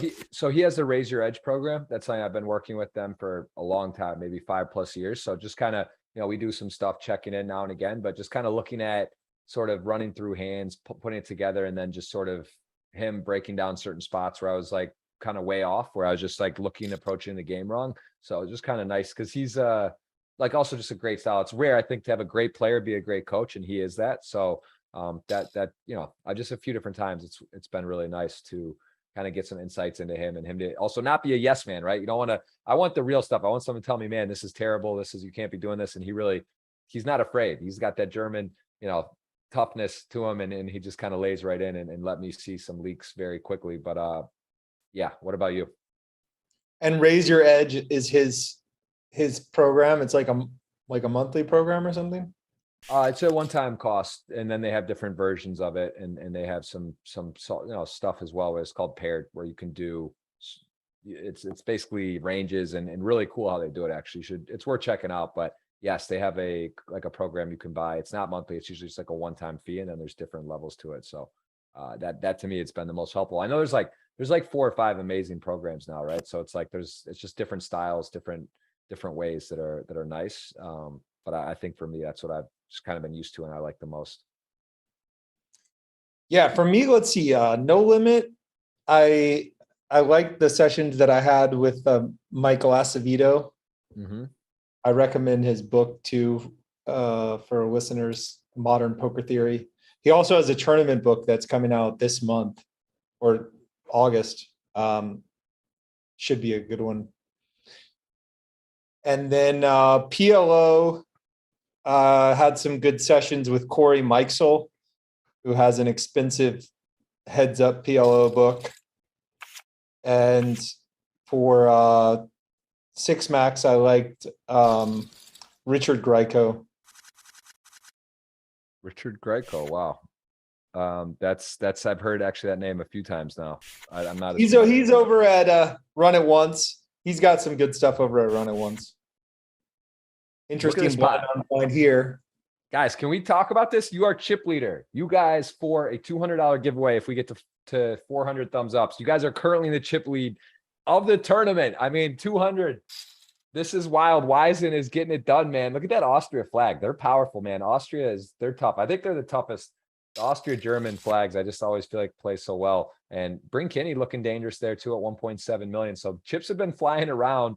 Nesterov recovered a bit as well. So we are shaking up for it, man.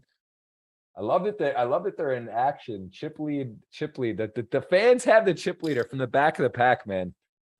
They want to punish me, Brandon. They just love, they love to get, they love it. It's fine. I don't blame them, but giveaways are fun, man. It's fun to sweat your own giveaway. I got a dinner sweat with you. Where are we standing on the dinner? How am I doing? I got Adamo's not doing great. That's not good for me.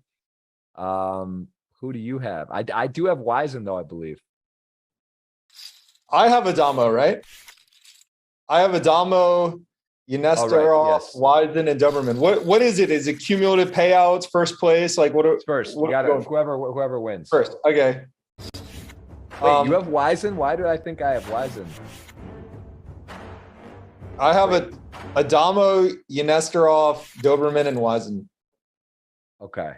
That's right. I got Bryn.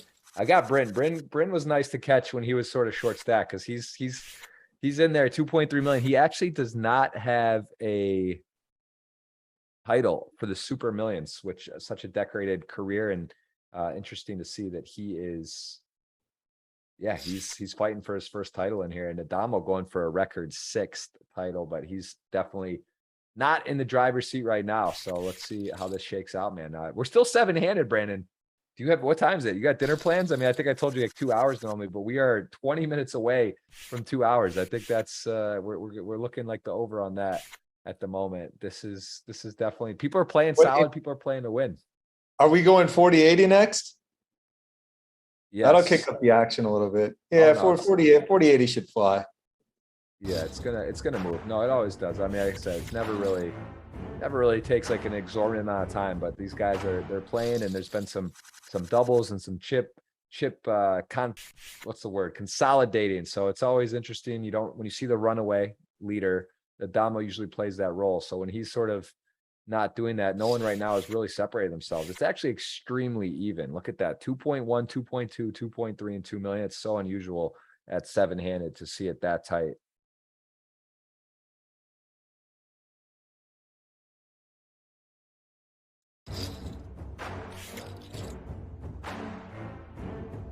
Little frisky. Wisen, man, I think Wisen may have caught news that he's got the whole stream on his back, and Wisen's playing like he's going for it, man. He is absolutely doing it. He has got a shot at another title. He has 2 cashes, 1 win, and that's it. Only 10 appearances in the Super Millions. So really impressive. Doesn't play often, but when he does, he brings it, and he is here with top pair and the best draw as well, in theory, with the backdoor spade. So he's taking names right now, man. He is just taking names.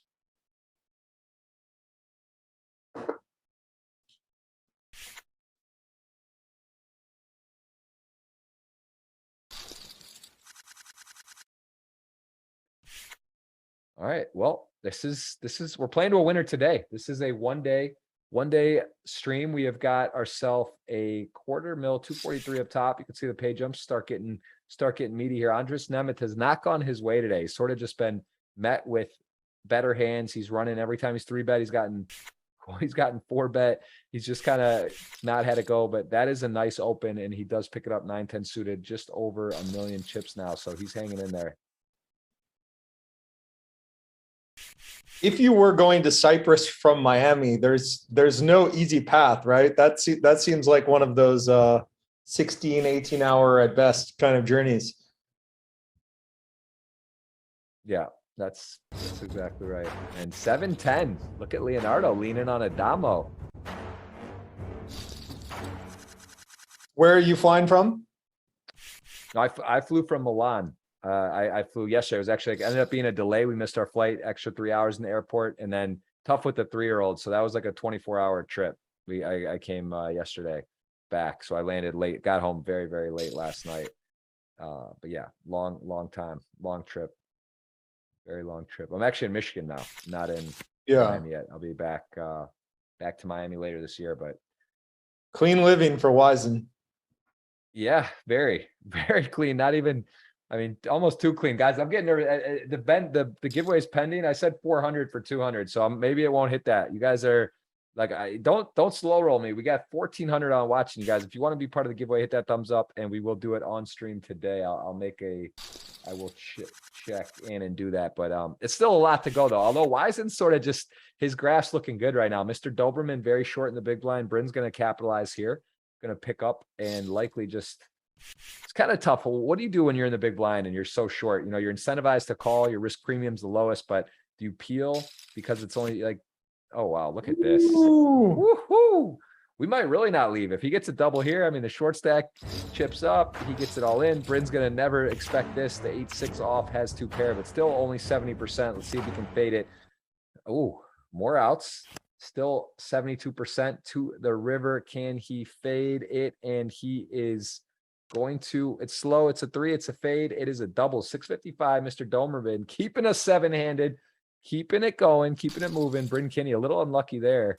Ace-10 gets an unfortunate flop, and that is right. Running hot emoji has been used, and that is right on purpose. Bryn Kinney set back, but gonna get right back to work. King, queen off, likely just pick it up.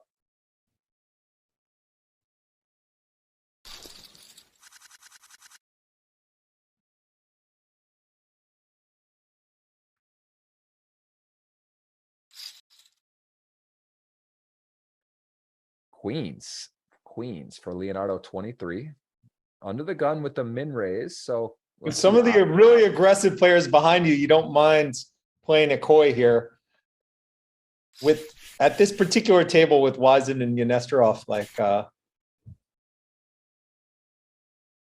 yeah. Yeah, Bryn with 2 sevens. I mean, it's 7-handed. Sevens, people have said, Kevin Martin talks about the sevens are the hottest cards on GG. So maybe there's a little bit of that bias going.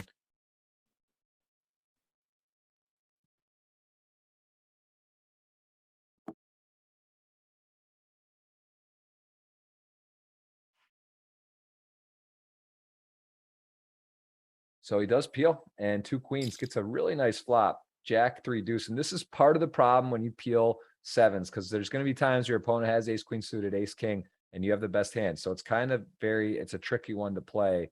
And once you go down this road, if you're just folding on the Jack 3 deuce, he has a club as well. The club running clubs would not be good. He doesn't know that, but this is a bit of dicey water. And look at this, Leonardo gonna hit absolute gin, stone cold nuts on the turn.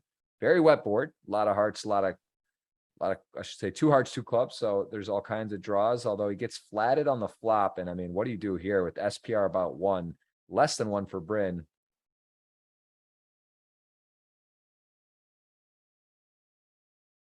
yeah,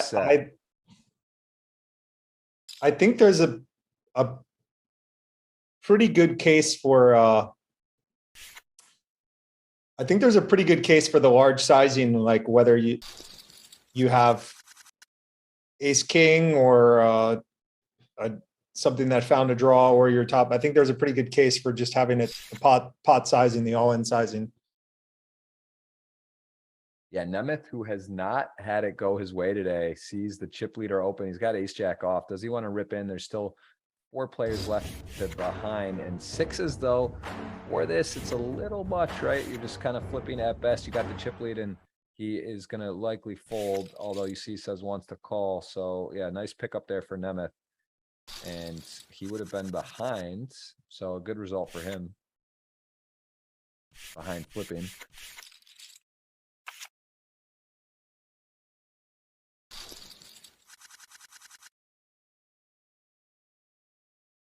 Yeah. All right, we got some poker, man. This is wild. I would say I'm like, this has to be the longest show we've had by far, because like I don't know if it's ever lasted this long, or maybe this is like, oh no, I'm sorry. No, it's not 4:45 yet, right? We're at, it's not the longest maybe yet, but it could be. It's got the potential to be. It's got the potential. So does GG Poker have an active community of people who live in the States and kind of travel outside and play some poker? Yeah, for sure. I mean, that's, similar since Black Friday. I think there's definitely Americans that have either relocated or they go in and out. I mean, like I said, I try to play when I can. This year, hopefully during the WSOP online, I'll get to Canada or Mexico and be able to play some. Brazil even is, I'm going to be there coming up, so I'll be able to play a bit. But I'd say there is a large amount. It's crazy to know the numbers. How familiar are you with the market, with like the percentages of the action and share? Like, do you follow along at all with like online? No. I know GG is the biggest, but I don't know much else. Yeah, I think they're close to 50% now, over 45, and like maybe 3 years ago they had 6%, and Poker Stars had like 75. I think it's like Stars is like 20, 25, 23, and GG's like 50-ish. So it's kind of crazy, right? But best software, best guarantees, makes sense why it's sort of happening.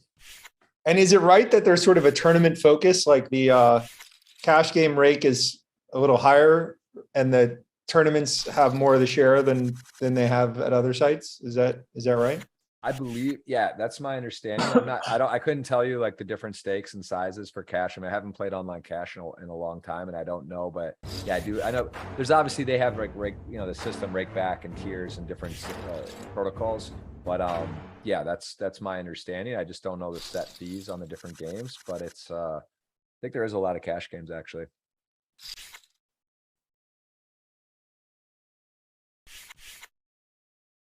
When's the last time you played cash online? Like you played a lot of PLO, right? I played over the summer because I was Oh, look at him. He finally decides to play it meek when he's got 2 jacks. That's interesting. Gonna let 6-7 come along. Wow.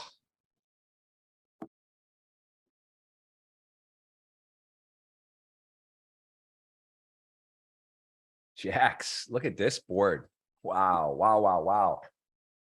This, excuse me, this has got the making of a big pot here.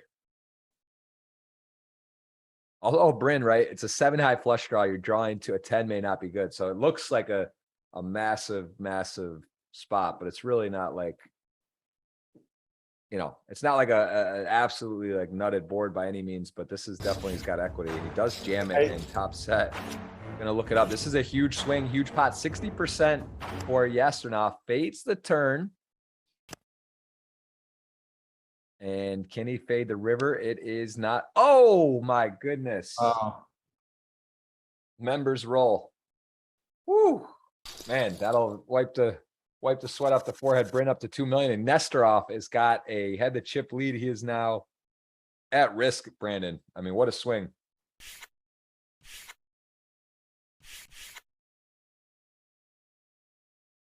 Tournaments are crazy, man. There's just no guarantees. And that I can tell you is not a welcome sight for the remaining players, right? First things first. You want to see players get knocked out. Second things first. Players that are definitely maybe the number one, tied for the number one all-time tournament earner, having 2 million versus being out. That is not a good break for the crew. Yeah, so you were asking about online. I did kind of in-depth heads up PLO study for a while there. So I wanted to play some this summer. I played online this summer, and that was fun. I was reminded how exhausting online poker is. Like when you have a 4-hour heads up PLO session, like your brain is just mush afterwards. It's just amazing how tiring poker is. Yeah. Yeah, and I playing online, like streaming, playing so many tournaments online. I was programmed to, so we're gonna see a flip here and getting extra money on the value in there. Why isn't in there? 7s to ace king suited, ace king offsuit. 7s is in trouble all of a sudden. And again, for the field, for everything, they want to see knockouts in Adamo. Maybe the currently most talented player in the world, or one of them, is going to double up to 1.4. So Brandon, if you had res plans for dinner, I don't know, man, what time? We're getting there. It's 4:30. It's still early. It's 4:30, but this is no one wants to go home. We're having a good time. I hope you're having a good time at home. I'm having fun. And Brandon is on here dropping knowledge as well. And we're learning and we're watching people fight, but everyone is in the game other than those first 2 players. 7 left, 55K guaranteed. No one wants to leave, Brandon. Yeah, I'm sure it'll speed up all of a sudden. I didn't realize we had a level in between 40-80, so it could be a while. When you get to 51, you have to think action will be.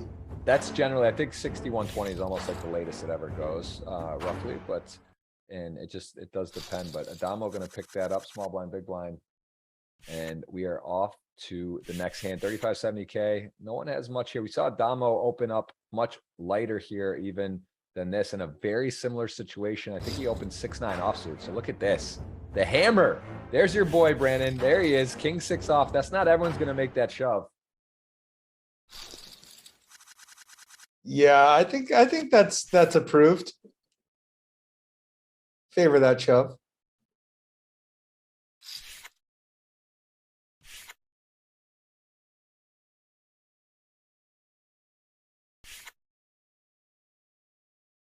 Yeah, it's nice. That's nice.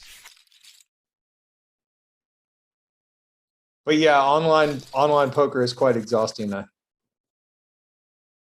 It's hard to imagine actually how much your brain is scrambled from 4 or 5 hours. It's kind of crazy that the standard online tournament goes for 10 hours or whatever. You would think that they would condense it a little bit. Yeah. Yeah, agreed. Yeah, I mean, there's a lot. There's new formats. There's mystery bounties, progressive knockouts, turbos, hypers, different games. It's just, it's always innovative. That's what people ask me, is poker going anywhere? Like, it doesn't matter. It used to be 7-card stud, this and that. Like, then it's no limit, then it's, or limit, then it's no limit. then it's PLO, then it's 5-card PLO. I'll tell you what's really popular is 5-card PLO. That's something in South Florida at the Hard Rock. I know that's like 90%, like it's literally like only one PLO table and then the rest are 5-card PLO. I've been in games now. That's all guys want to play is 5-card. So it's fascinating, right? We thought it was going to be short deck for a while. Then it was like, oh, PLO is going to be the only game spreading casinos, and it hasn't quite happened. But I think people fundamentally love skill with a little bit of luck and to communicate and play and have fun. So I think poker just fits the bill for that. And I don't think poker's going anywhere ever. It just depends what the game is. Maybe the main event will be in 10 years, 6-card PLO high low. Who knows? You just don't know, but it's not going anywhere. At some point, are they going to raise the main event buy-in? That's what I want to know, Brandon. Is it going to be 10K always, or what happens with the inflation at this rate? Does it have to go up, or is it always 10K? I think 10K is the way to do it, right? Because look, you're getting a $90 million prize pool. What are you going to complain about? Yeah, for sure. It's I don't see any reason to price people out.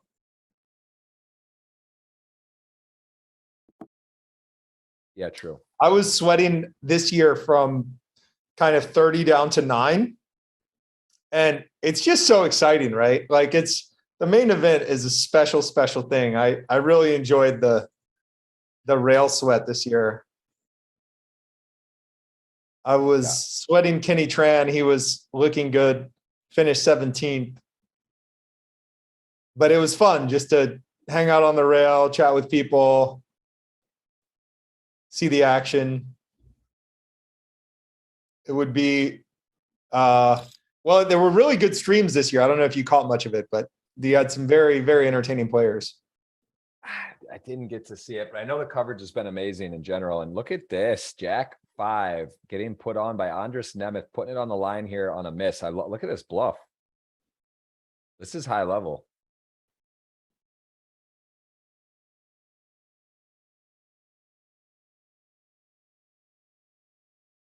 Wisen is not ready to relinquish here. I'll tell you what, you guys got a good pony. This guy's tough. Look at the call. Ooh. Play of the day, going to the stream, going to Wisen. Go ahead and clip that. That is a nice call. And my man is up to 4 mil. Hello, 243,000. Wow. Brandon, Nemeth now all in. Looks like likely a chop here, going to get called and be off the races. What do you think about that? Wisen just said, man, not today. Not up in here, he said. Not when I got the whole stream on my back. I'm not getting bluffed on stream. When I got 1,400 on my team right there. And look at this. Ace 10, likely chopping. Maybe we get a sweat for, Nemeth with his possible sweat. Of course, there it is for a possible free roll. Little slow peel, nice feature.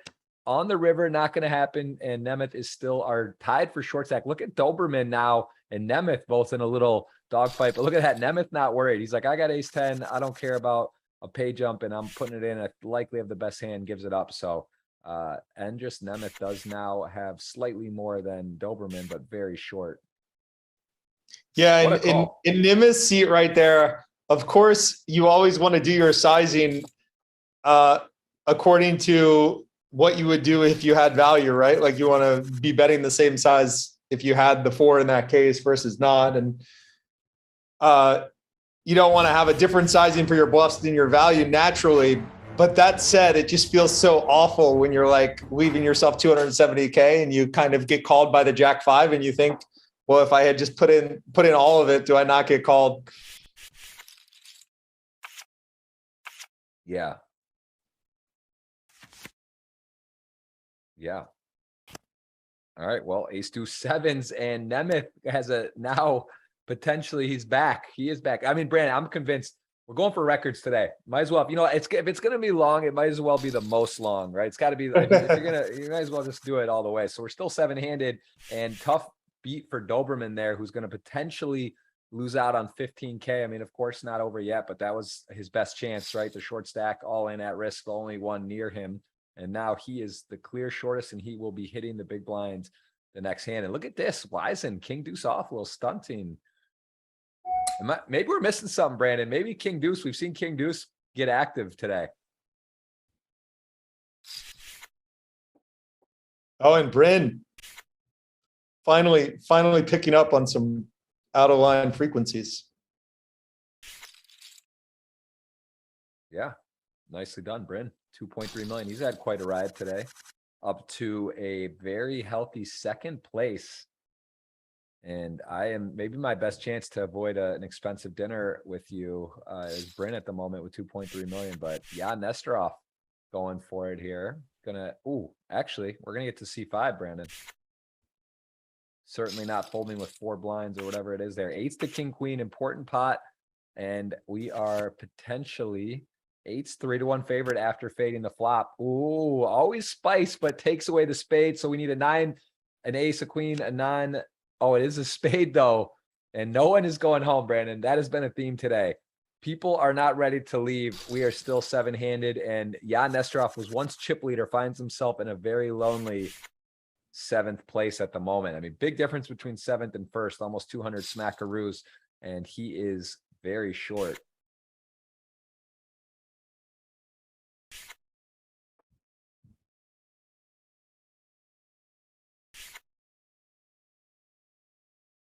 Yeah, Nesterov does peel and out flops the ace king suited. And certainly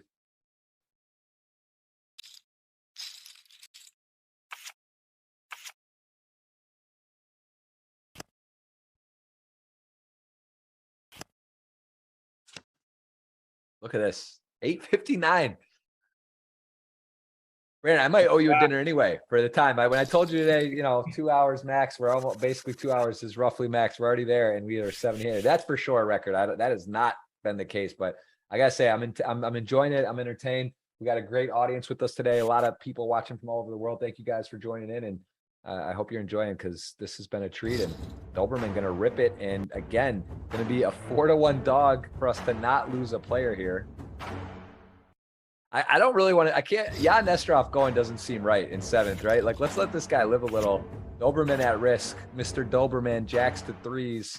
And it is pretty conclusive on the flop. He's going to need some help, and that is not happening. So that is there we go. Down to 6, just before, 2 hours of play. So we're 6-handed. Everyone now is guaranteed 70,000. Nice results there. Mr. Doberman looks like he has had some success in the Super Millions and on GG. Well done. Adamo certainly going to be playing ace-4 suited. A Nemeth with the king jack off. Doesn't have much fold equity. Does he want to spin the wheel here or take it to another place? Yeah, I don't think jamming makes a ton of sense. Early position open. No real showdown value no fold equity for the most part. So it does give it up. And Adamo going to now shorthanded. Let's see if he can start kicking it into gear. Ace 10 off, 6-handed. It is an open. May just pick this one up. So. All right. Any new predictions? I mean, and Wiseman got to be impressed with his play, right, Brandon? He's been running well, playing well, and he is our chip leader. Yeah, we've got Wiseman and Nesterov at a pretty fast gear. I think it slows down Adamo. Adamo is comfortable with the table captain role, but I don't think that's going to happen today. And Bryn has played quite passively so far. I mean, he's played very well, but a little bit on the passive side, other than that suited ace 3 bet we saw. So I wonder if he might kick it into gear.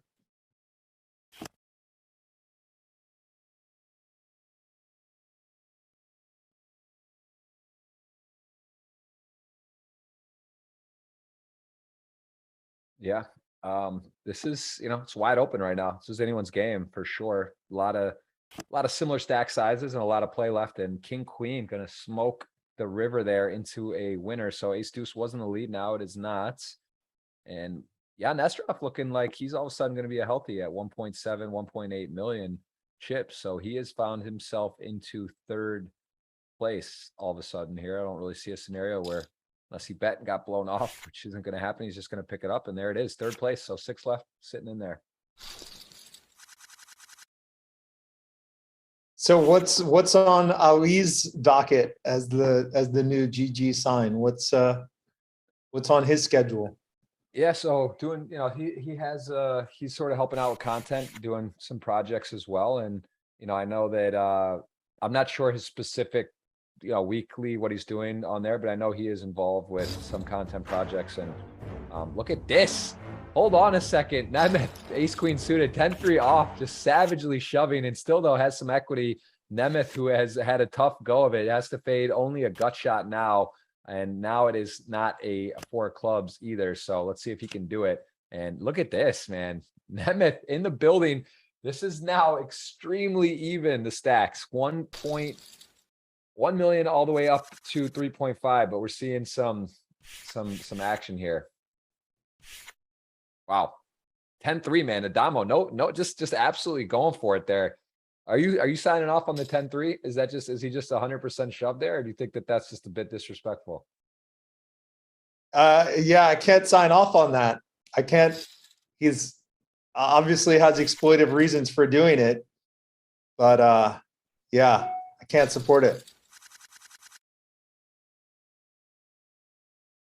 Yeah, that's a bit much. That's a bit much, but hey, look, it works out the majority of the time. He probably wins that 8 out of 10, right? He's getting 7 times folds, and then the other 1 out of 3, he gets called, maybe wins against a hand like that with the equity. So it's a high percentage play. It's just doesn't always work. And Nemeth, man, he's been on a roller coaster ride, but still in there. And Leonardo, nice fold. Yeah, Nesterov doesn't make a meal at ace 10 off. Goes ahead and gets that done. We are still 6-handed. We just lost our first player in a long time. 260 thumbs up. We get to 400. You got the chip leader as your horse, guys. Need to get to 400 to make a $200 giveaway. Got 100 locked up. If he can get it done, I will pick someone on the stream today. What is our chat platform here? Are we on Twitch or what? We're doing on YouTube, but there is a Twitch stream as well.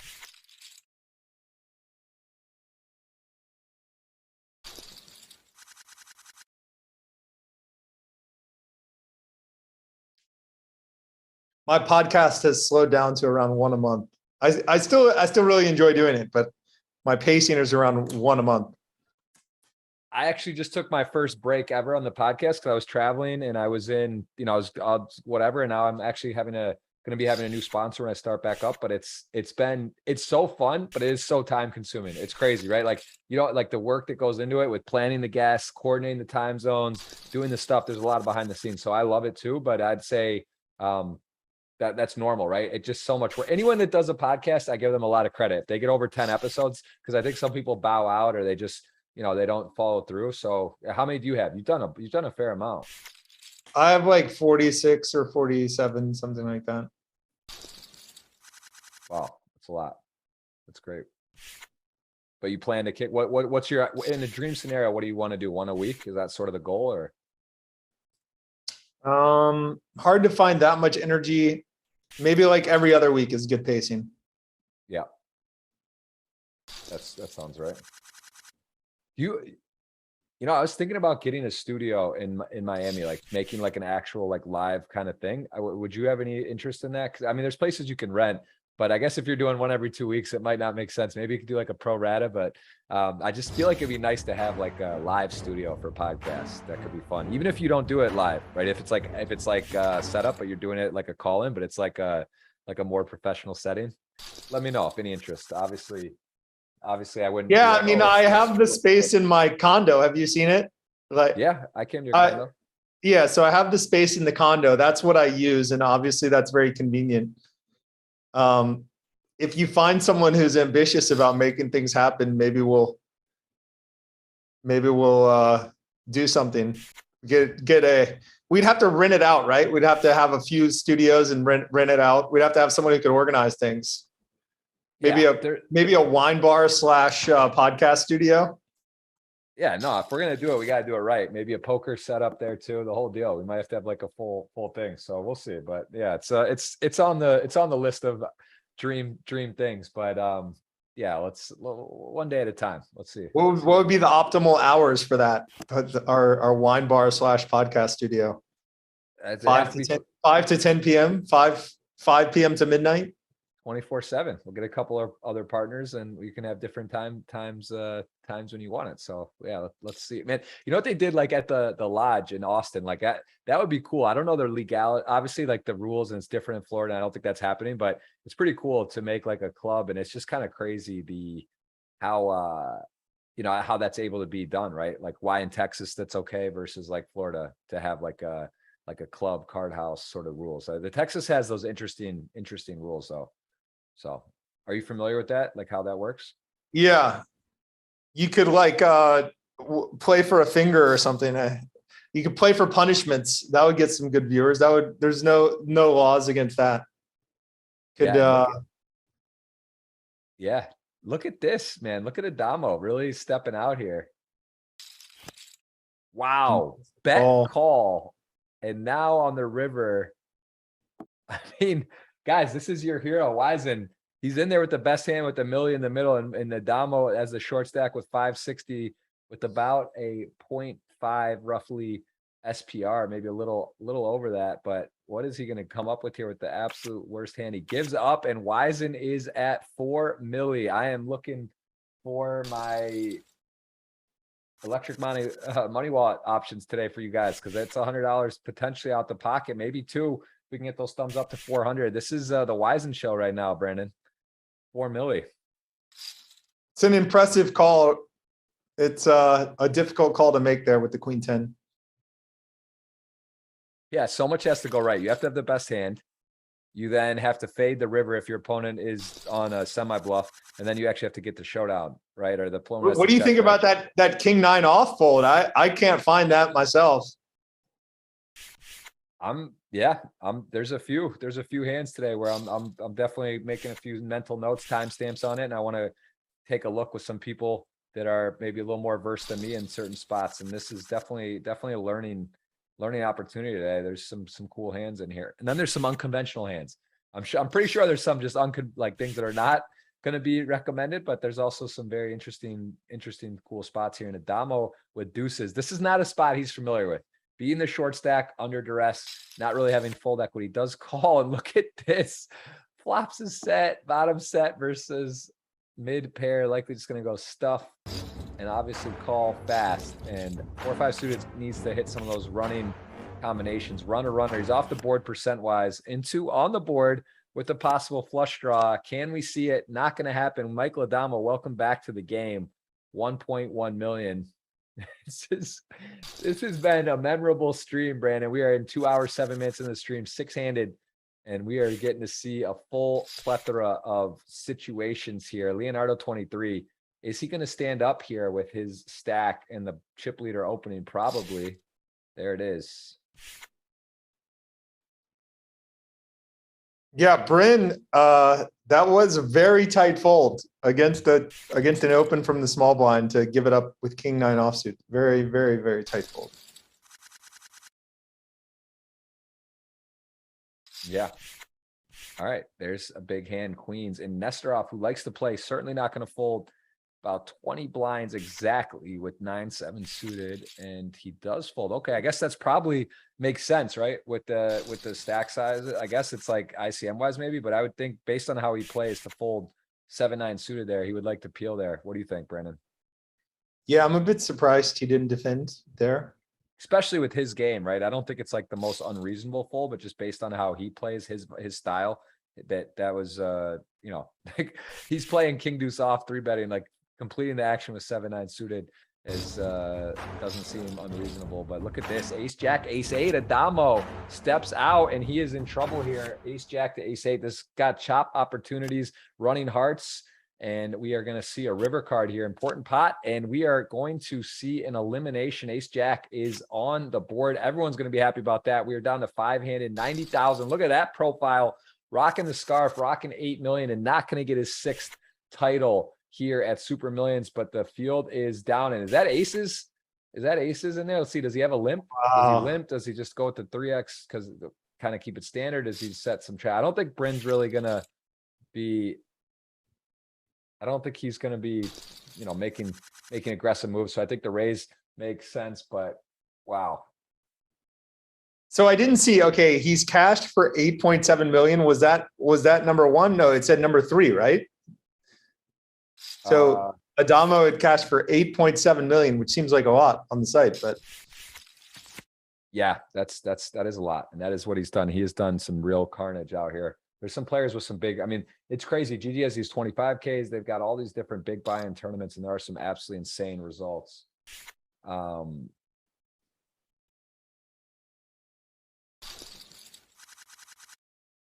I got to pick a keyword for the giveaway in case it happens, because I don't want to wait for them to. I mean, he's got 5 million, guys. If we get 400 thumbs up, you guys are activated for a 200 giveaway if Wiseman wins. Actually, I think I want to do the giveaway soon just to have it locked and ready, because at the end of the show, this is already such a long show. I don't want to spend time on the giveaway. So I'm going to think of a keyword.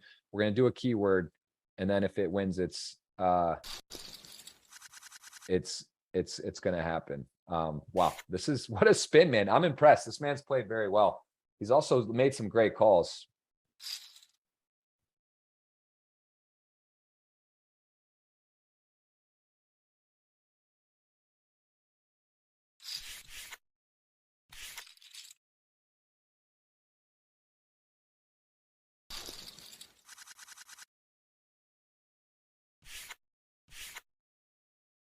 so is GG going to run some live tournaments at some point or what?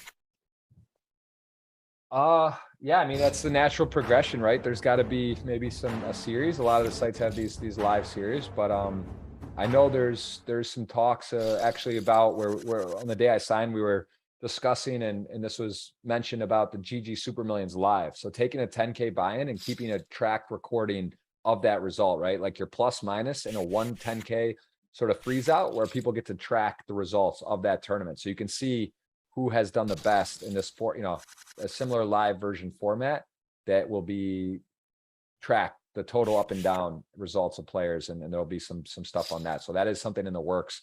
In terms of being its own series or not, or piggybacking with a live series, I think that is TBD, but that is something we will see for sure in the future. So it's pretty cool. I like that. I mean, the argument about having like the Hen and Mob, which is such a cool way to watch people's results and keep track of results, but to see who's up or down, right? It's sort of deceiving, because like someone could just play everything and rebuy everything and might have a lot of results but not be profitable. So I kind of like that format, right? Where it's where you get to actually track in a variable that everyone's constant. You can see who's winning and losing and how they're performing in that format. So that will happen.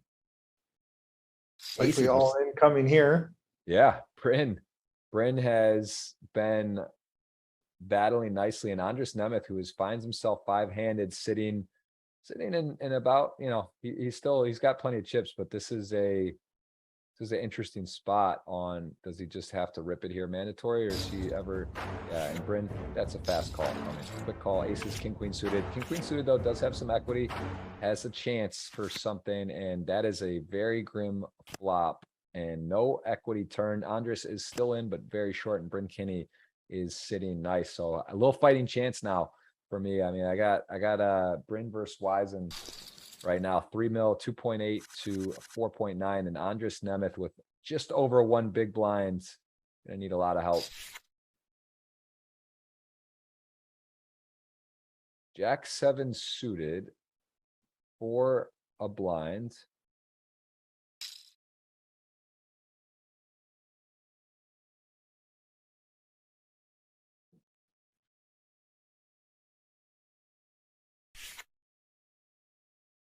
He just folded Queen Jack off. Queen Jack suited. Yeah, that's interesting. Tell you what else is interesting, that to the river, Nemeth has the best hand. He has to fade a 5, an ace, or a king, or else he will be up, and he has done it, back in it.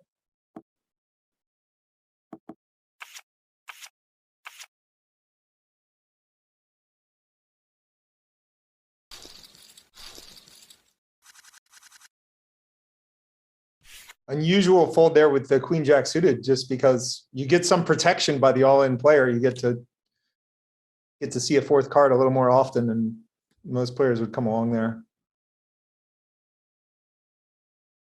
Yeah, for sure. Well, Jack 8 suited, going to spin the wheel here. He is going to run into a better hand either way. The king jack suited folds, but king deuce for the price in the big blind. He is going to almost certainly be calling, although it is like 5 blinds. King deuce suited calls, and look at this at risk. Jack 8 suited. Can he hit something? Not on the flop, needs to improve, and he has got to fade that 6 outs on the river, just about 14%. And GG. Andres Nemeth goes out, bring Kenny up to 3 million. 4-handed. Here we go. That is quite a record. 13.5 million in GG Poker alone. Just shows you a little bit in depth results of the man, the myth, in his online storied career. Also won a Triton event at Cyprus. His first ever time playing that Triton event. He took it down for a big score earlier this year. Was there calling the action on that. Okay, all in, and ace-7 snap call 4-handed. Leonardo 23, close to a flip with the ace-7 in the lead. Good flop for ace-7. There it is. It had to be, right? 9-10 suited, too pretty. Can he fade the river? Our man, he does. Yeah, Nesterov is in all of a sudden. 2.5 million, man. That was a wild ride. He was chip leader to 7th, and now he's finding his way back into the podium positions. And look at these hands, though. Wow, Bryn. What a massive hand 4-handed. Leonardo, nothing to do but put in his blinds and min clicks, which is just kind of funny.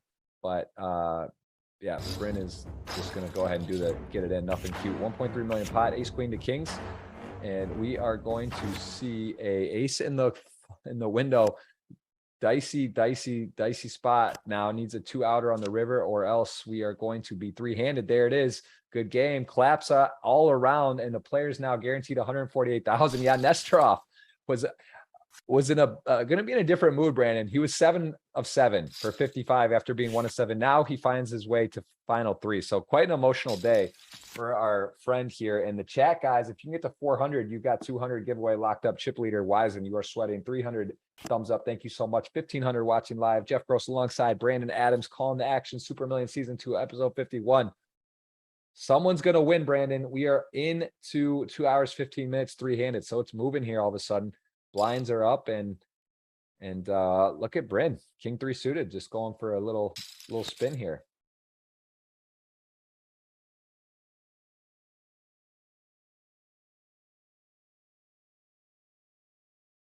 Six, 7, 8. Deuce 6. My man has a 7 and the ace of hearts.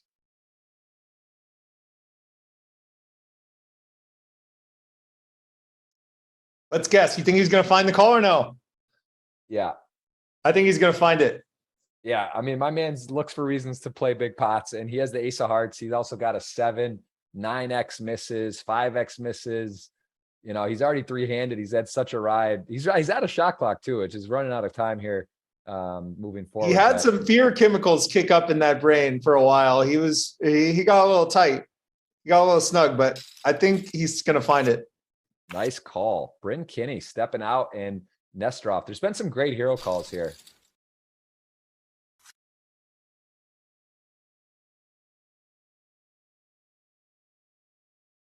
What's the date today? The 26th?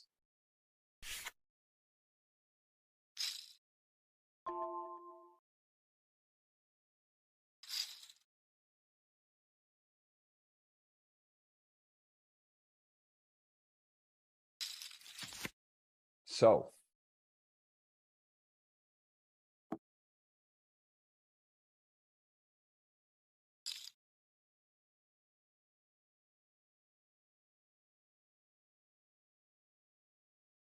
I love it. I love it. This is an exciting 3-handed match. We've seen some sticky calls, some big bluffs, and these guys can all play some poker. This is a blast. And what a turn here. Picks up some equity. 4-9 though. Has got the diamond, and he's got a 4. He's in the lead.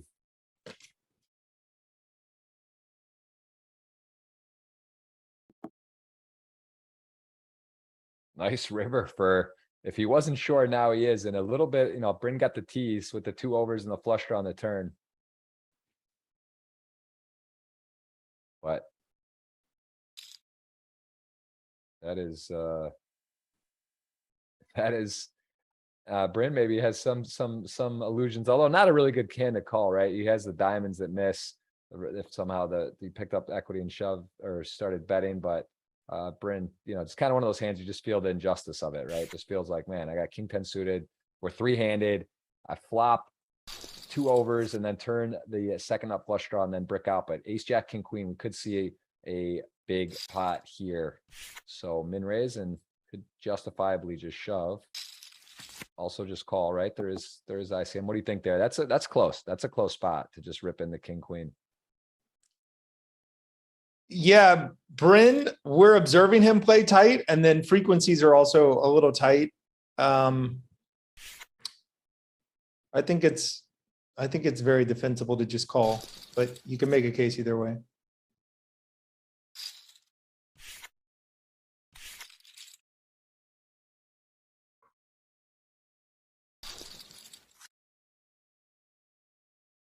Ooh, big hand here. Wow, gonna be a shove from Bryn, Jan Nesterov with a 4.5 all of a sudden. Yeah, I think they get in. I think Bryn and Nesterov get in here. I think it's a shove and a call. He's shown reluctancy to play big pots in certain spots when he's not the aggressor, but you're right. He does go ahead and rip it in there. And here we go. We could be heads up. Yeah, Nesterov, ace jack suited.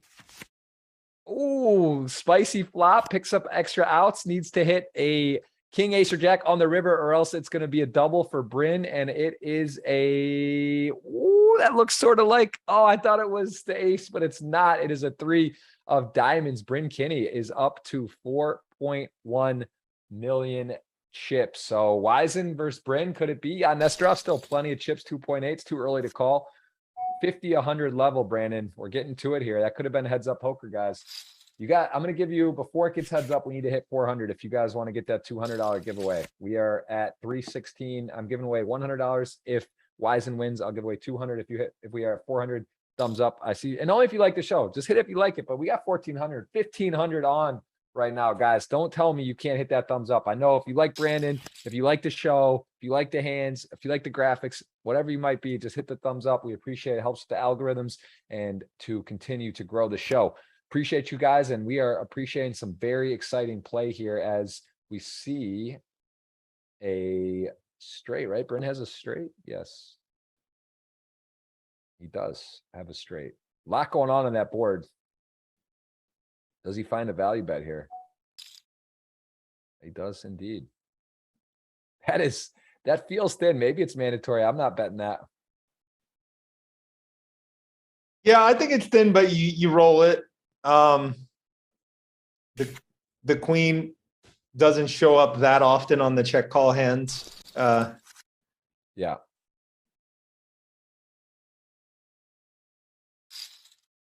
Okay, yeah, Nesterov not freaking out. He's still playing his game, man. Queen 3 suited.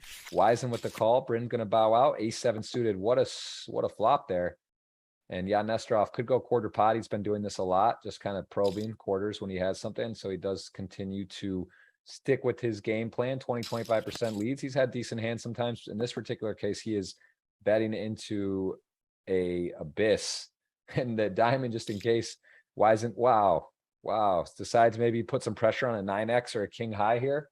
And Wiesen is just thinking about, you know what, Vegas, the Mirage. He even improves to a nut flush after having trips. And the chat is going wild because they are seeing their man as the chip leader right now from the back of the pack to first.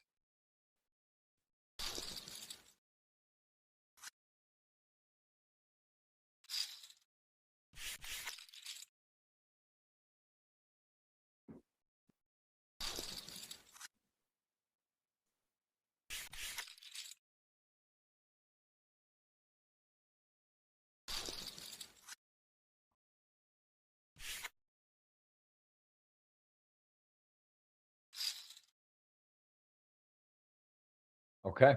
7-10 suited. Now, Bryn, does he ever does he just kind of, this is again the situation though, where you're three-handed and you could argue to trap, you could argue to pot control, not really pot, I don't say pot control, but just trap. But I think again, with the short stack there, it's just sort of valuable to pick it up or even maybe potentially cooler someone. Do you ever trap there? What's your cutoff to trap there? Would you flat aces, Brandon? Yeah, I think the trap is fully defensible. We have a pretty flat payout structure here. Like it can get much more severe, right? Like I think say Hard Rock payouts are going to be much steeper than this, right? So the steeper the payouts, the more you want to just fast play your hand. And with the shallower payouts here, I think you can justify playing it slow. Bryn versus Ace Queen versus King Jack. This is a huge pot. To the river, can Ya do it? He does. Hold on. It looks scary, but Ace Queen does win and still three-handed. 3.3, 3.1, and Wizen is your chip leader, guys. I got to queue up that giveaway. I got to do that right now. Let me figure. I'm going to do this. I'm going to do a giveaway. Just, you know, and I'm going to give away something anyway at this point. I think I'll do a giveaway. I'll pick a name, guys. Let's type, let me find a thing in the chat here. What should we make the keyword? Let's make the keyword Brandon. How about that? Type Brandon in the chat if you want to be entered in the giveaway. I'm at this point giving away something no matter what. It's going to be 200 if you hit, 400 thumbs up. It's going to be some giveaway of some sort, but type the word Brandon and hit the thumbs up and you're going to be eligible. And I'm going to go ahead and draw. I'm going to pick a winner here. And when we get to heads up, I will start the giveaway process and then we'll see if it's Wizen for the big giveaway or something. I'm going to give away something no matter what. So I am type Brandon in the chat. There we go. See a lot of brands, man. Brandon giving up some real time today, Brandon. This is a real session you put in here today. This is at least 2.5 hours going in. And look at that. Look at that, man. Give Brandon some love. One of the legends of the game, man. Look at the appreciation there. We got 1,500, 1,600 strong. Going to see a winner here. And we see King 6, Queen 10 into the lead. All right. Let me find the link. It's not easy to do the giveaway. I'm rusty on my giveaway thing. So copy link, go to YouTube picker, paste link, fetch. Then I put the keyword filter, and the keyword is Brandon. Just do lowercase Brandon. I don't know, because I'm not sure if it matters. Anyway, I'm gonna do that giveaway here in a second. But as it stands, Wizen could punish me for $200, and if he somehow doesn't win, I'm still gonna give you guys something just because I'm feeling that type of way today. I'm gonna give something away. And man, people are putting the capital B. They're giving respect on that name, but maybe all right. I'll do capital B. Fine, we'll do capital B, and I'm going to end the giveaway in a second, man. It's a lot of Brandons in the chat. Have you ever been this popular, Brandon? Have you ever seen that much love? And I mean, this is a lot of love. This is how many viewers are there on YouTube? 1,600 right now. Damn. Yeah, it's Tuesday afternoon, you know.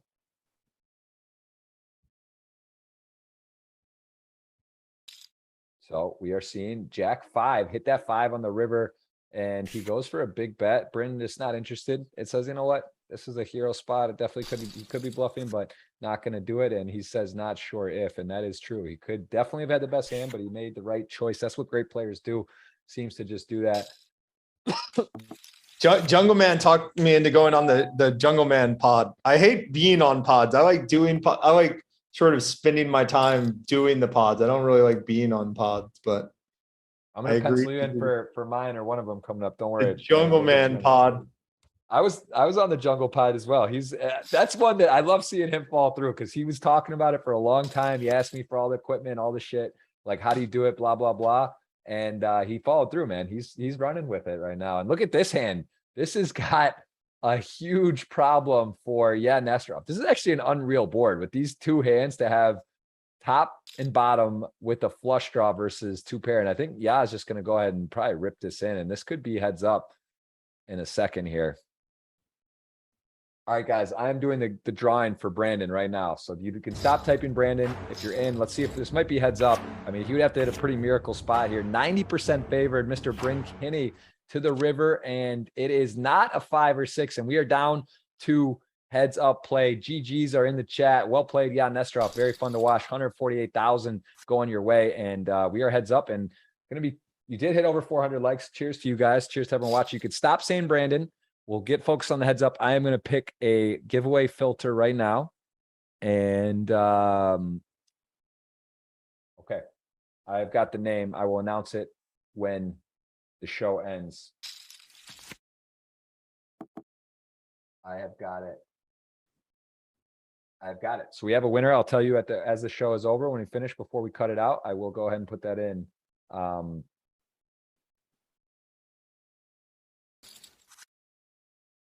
So I'll let you guys know who won here, but as soon as the show ends, but you guys can stop typing Brandon because I have rolled for the winner, even though it's fun. YouTube is impressive, right? YouTube is like the busiest social channel. Yeah. It is. It's an amazing platform. It is. Technology's crazy. You see this? I don't have Adrian help me out here. You send I see why.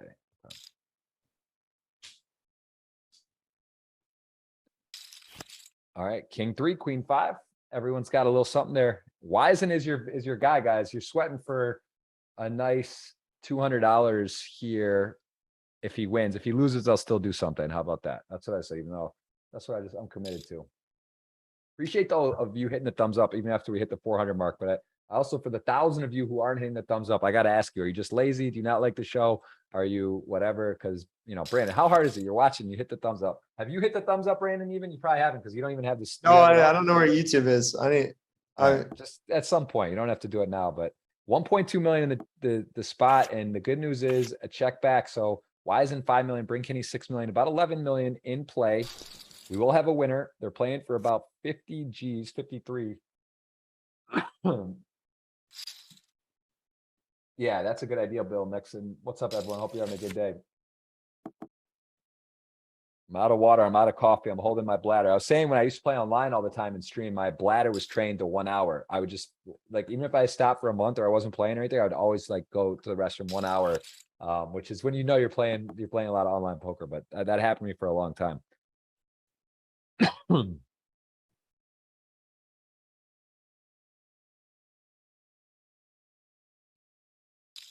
What's your most active social? Is it Twitter or YouTube? YouTube, or I'm sorry, Instagram for sure. I do stories and keep it pretty active. But in terms of like YouTube, I do this show and then the podcast on there. But if you're talking like social media, it's there. And then Twitch, I haven't streamed in so long. Honestly, I haven't played online in a while. I've been doing this show weekly, focus on the podcast and some other content stuff. So yeah, I haven't streamed on Twitch in a while. Probably like 6 months. Excuse me.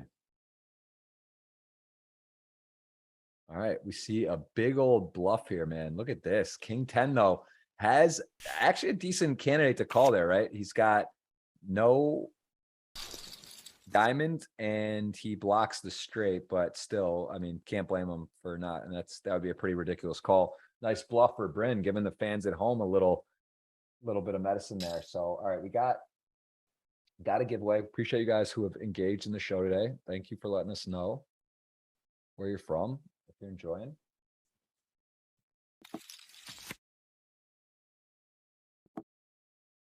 Yeah, I almost left you for a second to go to the restroom myself, but I figure I was like, yes, can't. Oh, I'm all good. You can leave at any time. Yeah, no, I know. Well, we're here. I can sense the ending coming. It just feels like these guys are playing fast and furious. They're bluffing. I think we're gonna get this done soon.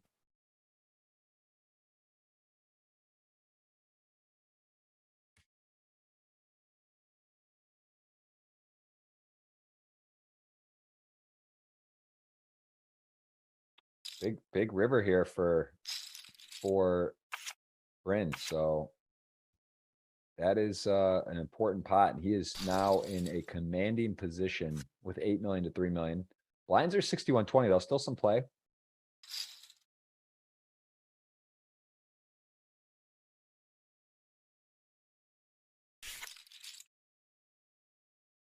All right, Queen Jack picks it up. Wizen, guys. I told you though, 200 if he wins. If he doesn't, I'll do something. I don't know what, but I'll do something.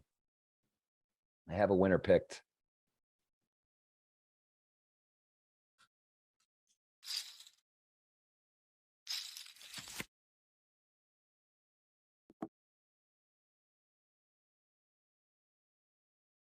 All right, King 5, 8, 6. And this has got the potential of a big pot. Mid pair, backdoors.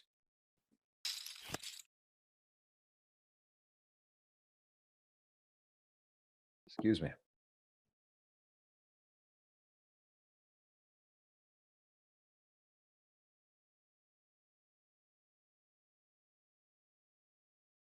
All right, King 5 still in the lead, goes for a big bet. 8, 6. Does he stick on here for this sizing? No. Nice fold.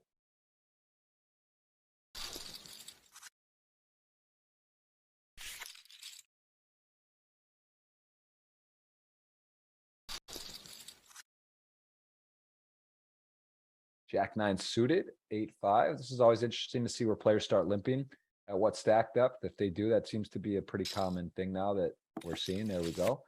Jack nine and 8-5. So Jack nine missing, 8-5 missing. Hard to make a pair, no limit, Brandon.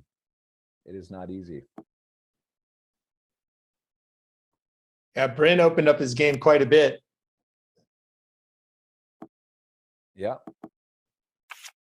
Yeah, speaking of that Triton million, which Bryn took down, I guess I think he technically got the most money. They made a deal, right? He finished second, but inevitably won and catapults him the #1 all-time earner. They're doing the 200K version of that. So that'll be interesting to see the businessman. What you would fall in as a poker player or businessman, Brandon? Do you think you could qualify as a businessman or would you? I don't know. I'd have to apply and see. It's not on the schedule at the moment, but yeah, we'd have to see. What are people doing? They're just wiring money to this casino in Triton. Is that how most people are? I mean, in Cyprus, that's how they're getting in. Yeah, so that's an option always. The Luxon Coin Rivet for depositing and sending, that's actually one of the title sponsors of that. So that's an easy way to do it as well. I don't know if you have that or if some people may have that, but that's a good option as well. So you can deposit doing that as well. And that's maybe the most common way that I know of. But if you're US, if you don't have it set up, like you have to have it set outside of the US. So that's not eligible for if you're a resident of US unless you have a second, an address in Canada or Mexico. But a lot of people have that, right? If you play online, you have a locate an address and bank out of the US. So that would be the easiest way. But you could, of course, wire to the casino. Have you been to Cyprus? No. It's cool. They built a brand new casino. So they already have like a 5-star hotels with the spa. It's great food. It's really nice. It's far though. You have to fly to Larnaca, take an 1.5-hour drive over North Cyprus. I don't know how familiar you are with Cyprus and North Cyprus, South Cyprus, the Greek side and the other side. It's like somewhat dangerous, right? Or not dangerous, but not super nice. The part you're driving through. Or I mean, I've gone a bunch. I haven't heard that, but no, I wouldn't say it's dangerous. It's just North Cyprus is known as, it's kind of its own world. It's not, wow, look at this, man. Bryn pops it up with Queen 4 off, hits some equity and just rips it in. Well done, man. Wow, that was a cool hand. But no, it's not dangerous. That I know of at least. Look at this, man. The Bryn Kinney show right now.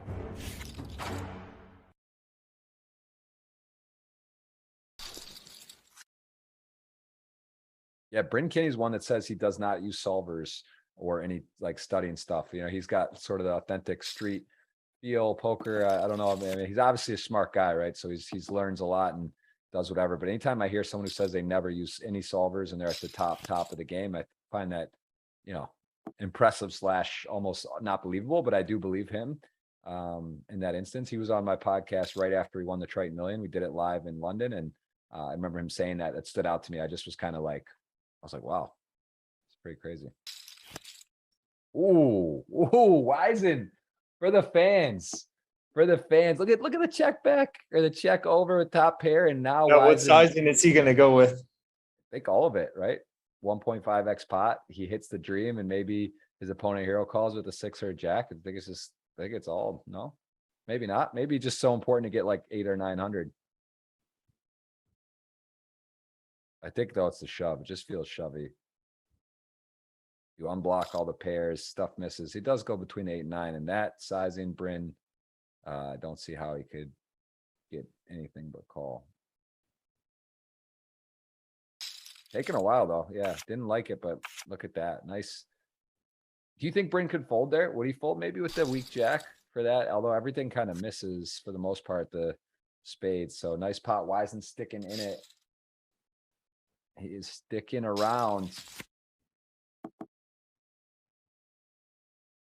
Yeah, it's close. I would prefer a call generally.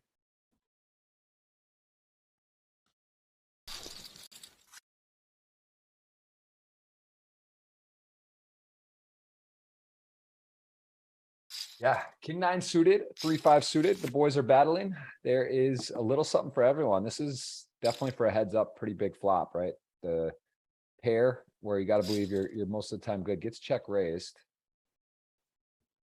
And king nine suited though. Calls, now has the winning hand. This is not a good card for Bryn, who was actually in the lead. And gonna go ahead and bet the turn.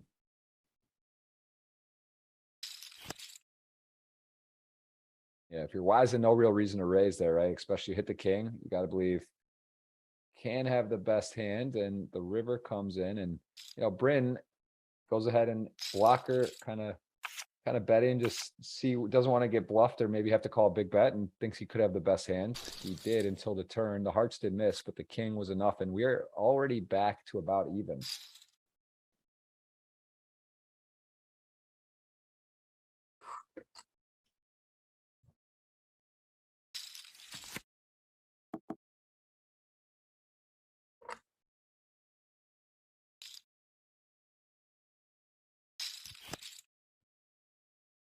All right, so both players with a pair, no one with a club. And Wizen is got a winner if they check it down. Although Bryn does have a 3, probably has to believe that there's no chance that it's good, or very little chance, I should say, as the actions played. So does he go for a bluff here? He does. Big sizing. Wizen has been incredibly sticky in spots. Now this is I mean, that is quite a call. Yeah, that's a very good call. It's a bravo. Seen a couple bravo plays today. When you hero call and you're right, it's so powerful, but like when you're wrong, it's just so detrimental. So it's just like, spots like that where guys make tough calls. It's just, Bryn even getting the Bryn to come out of his shell there and give credit where credit's due. Good sportsmanship from the boys. And he says, thank you. They're playing for a title, not to mention 53,000.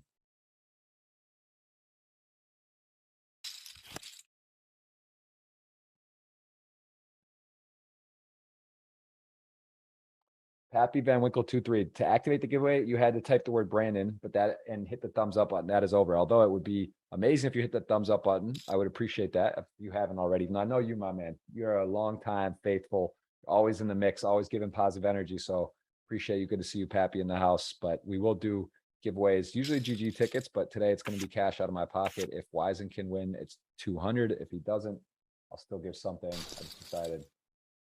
They say Oli Shemian never used a solver either. That's hard to believe. That guy's a super, super sick puppy.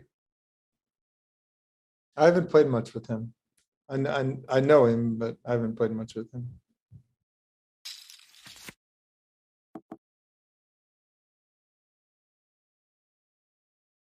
Okay, Jack 10, King 7. Seems like a good candidate for a small bet.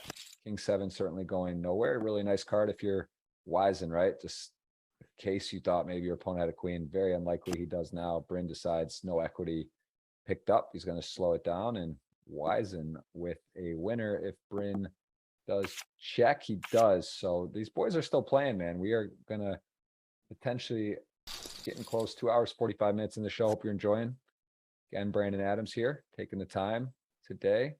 Brett, we could have, Brandon, for this amount of time, we could have each been done a podcast of yours and mine. This is a long show, man. This is like that's what I said. I might have to give you a bonus dinner anyway. I feel this is like you put in some real work today. This is serious. Thank you for being here. Queen 6, 5, 8. All right. Again, our People's Champ has got a winning hand if he can get to the river here. There is a lot going on though on the Jack 8, 6, 4, 3. Bryn with a 6 and does go for an interesting size and a fast call from Wizen. So we're back to about level. These guys have been jockeying blows.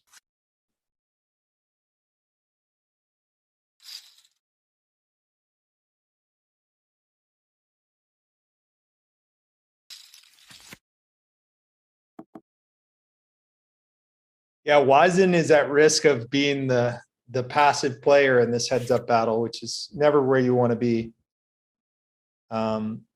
Especially at this stack size, he needs to find some 3-bets pre-flop.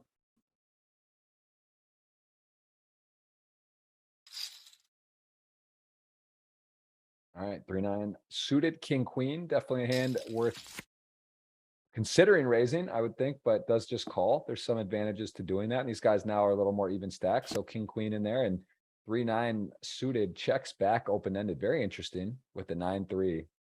Does capitalize here on quite a turn card, but a little surprised by the no bet.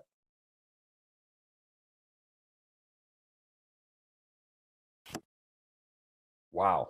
These boys are really, they're throwing some trickeration into their game. King queen, could think they have the best hand here as played with the ace coming on the river. Yeah, Bryn's been throwing in a lot of the overbets, so maybe he was hoping for a tasty 2x pot.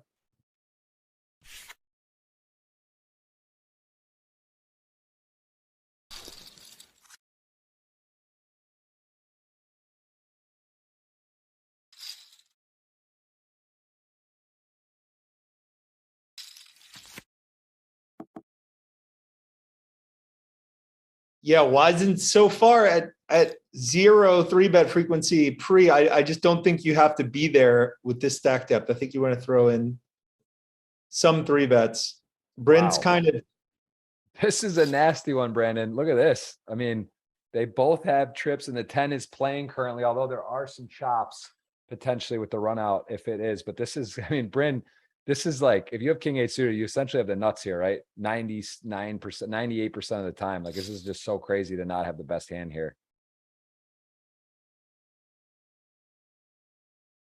But Brandon, based on the theme of today, does just feel like a chop, doesn't it? There's just no way this is going to end. Yeah, right we would think so. There's just no way it doesn't run off a queen or an ace or a jack. I'm surprised against Wisen he chose to click it back. I would have called there. Well, Bryn Wisen has got Bryn on the wrong end of a cooler at the moment. So there are, as we mentioned, an ace, a queen, an 8, a jack, where Bryn would be our champion, or I'm sorry, would be at least staying into a chop situation. But as it plays, Wisen, your guy, your man, your guy's horse has got the best of it in a majority of the chip situation. And Wisen, does he ever just call now or no? I mean, at this point, it's just like, it's committal, it's in, we're going for it. King 8, king 10. Let's see a run out, Brandon. 9.3 million in the middle. Oh, that is a big turn, and it is a almost not, it's still a jack with it, but look at that. Not Wisen. Lock the doors, everybody. Your man is getting it done currently, and he is in a commanding position versus Bryn Kinney. What a sick cooler 10 on the turn. He says nice hand, 190K. Running hot is correct. And guys, this could be 200. I do have the winner pick already, so I will announce that shortly. Well, at the end of the show at this point. It's already picked from a randomizer. And Wisen is doing it. A7 king queen action flop. We could have a new champion. Can he fade the winner? Wisen versus Bryn Kinney, and it is a win for Wisen, a win for the stream. $200 coming your way. I'm going to announce that winner right now. 243,381. What a stream, what a moment. And there he is, guys. Bryn Kinney also locking up 190. A very dangerous and respected player. A lot of household names at this final table. An absolute treat. And Brandon, we are 2 hours 45 minutes. I think I did win a dinner, but I gotta get you something, man. Wisen is my man. Oh shit! Wisen is my man. I keep thinking I had him. I actually got double banked. I lost 200 and a dinner. That's tough, guys. This is an expensive stream for me. But you're right. You're absolutely right. I had Bryn Kinney. You had Wisen, and you've got a nice dinner +1. I mean, that's a Miami plus. That's a 4-person dinner, Brandon. We didn't, I don't know if dessert's included, but we are going to have a nice time. I appreciate that. And let me just announce, I wrote down the winner here real quick. Let me put the winner's name. It is Greg Curtis. Greg Curtis, you just won $200. Please message me at Twitter, @ me at Twitter. I will see it. I will PM you $200. I will get it to you. Cheers to you, brother. Really well played by Wisen. Congrats to all the players. And Brandon, any takeaways from this? Any surprises? Anything that really stood out for you today? Bryn impressed. I think he got unlucky not to take it down, but Wisen, we have to say, we thought his early 3-bet with ace jack off was a little suspect.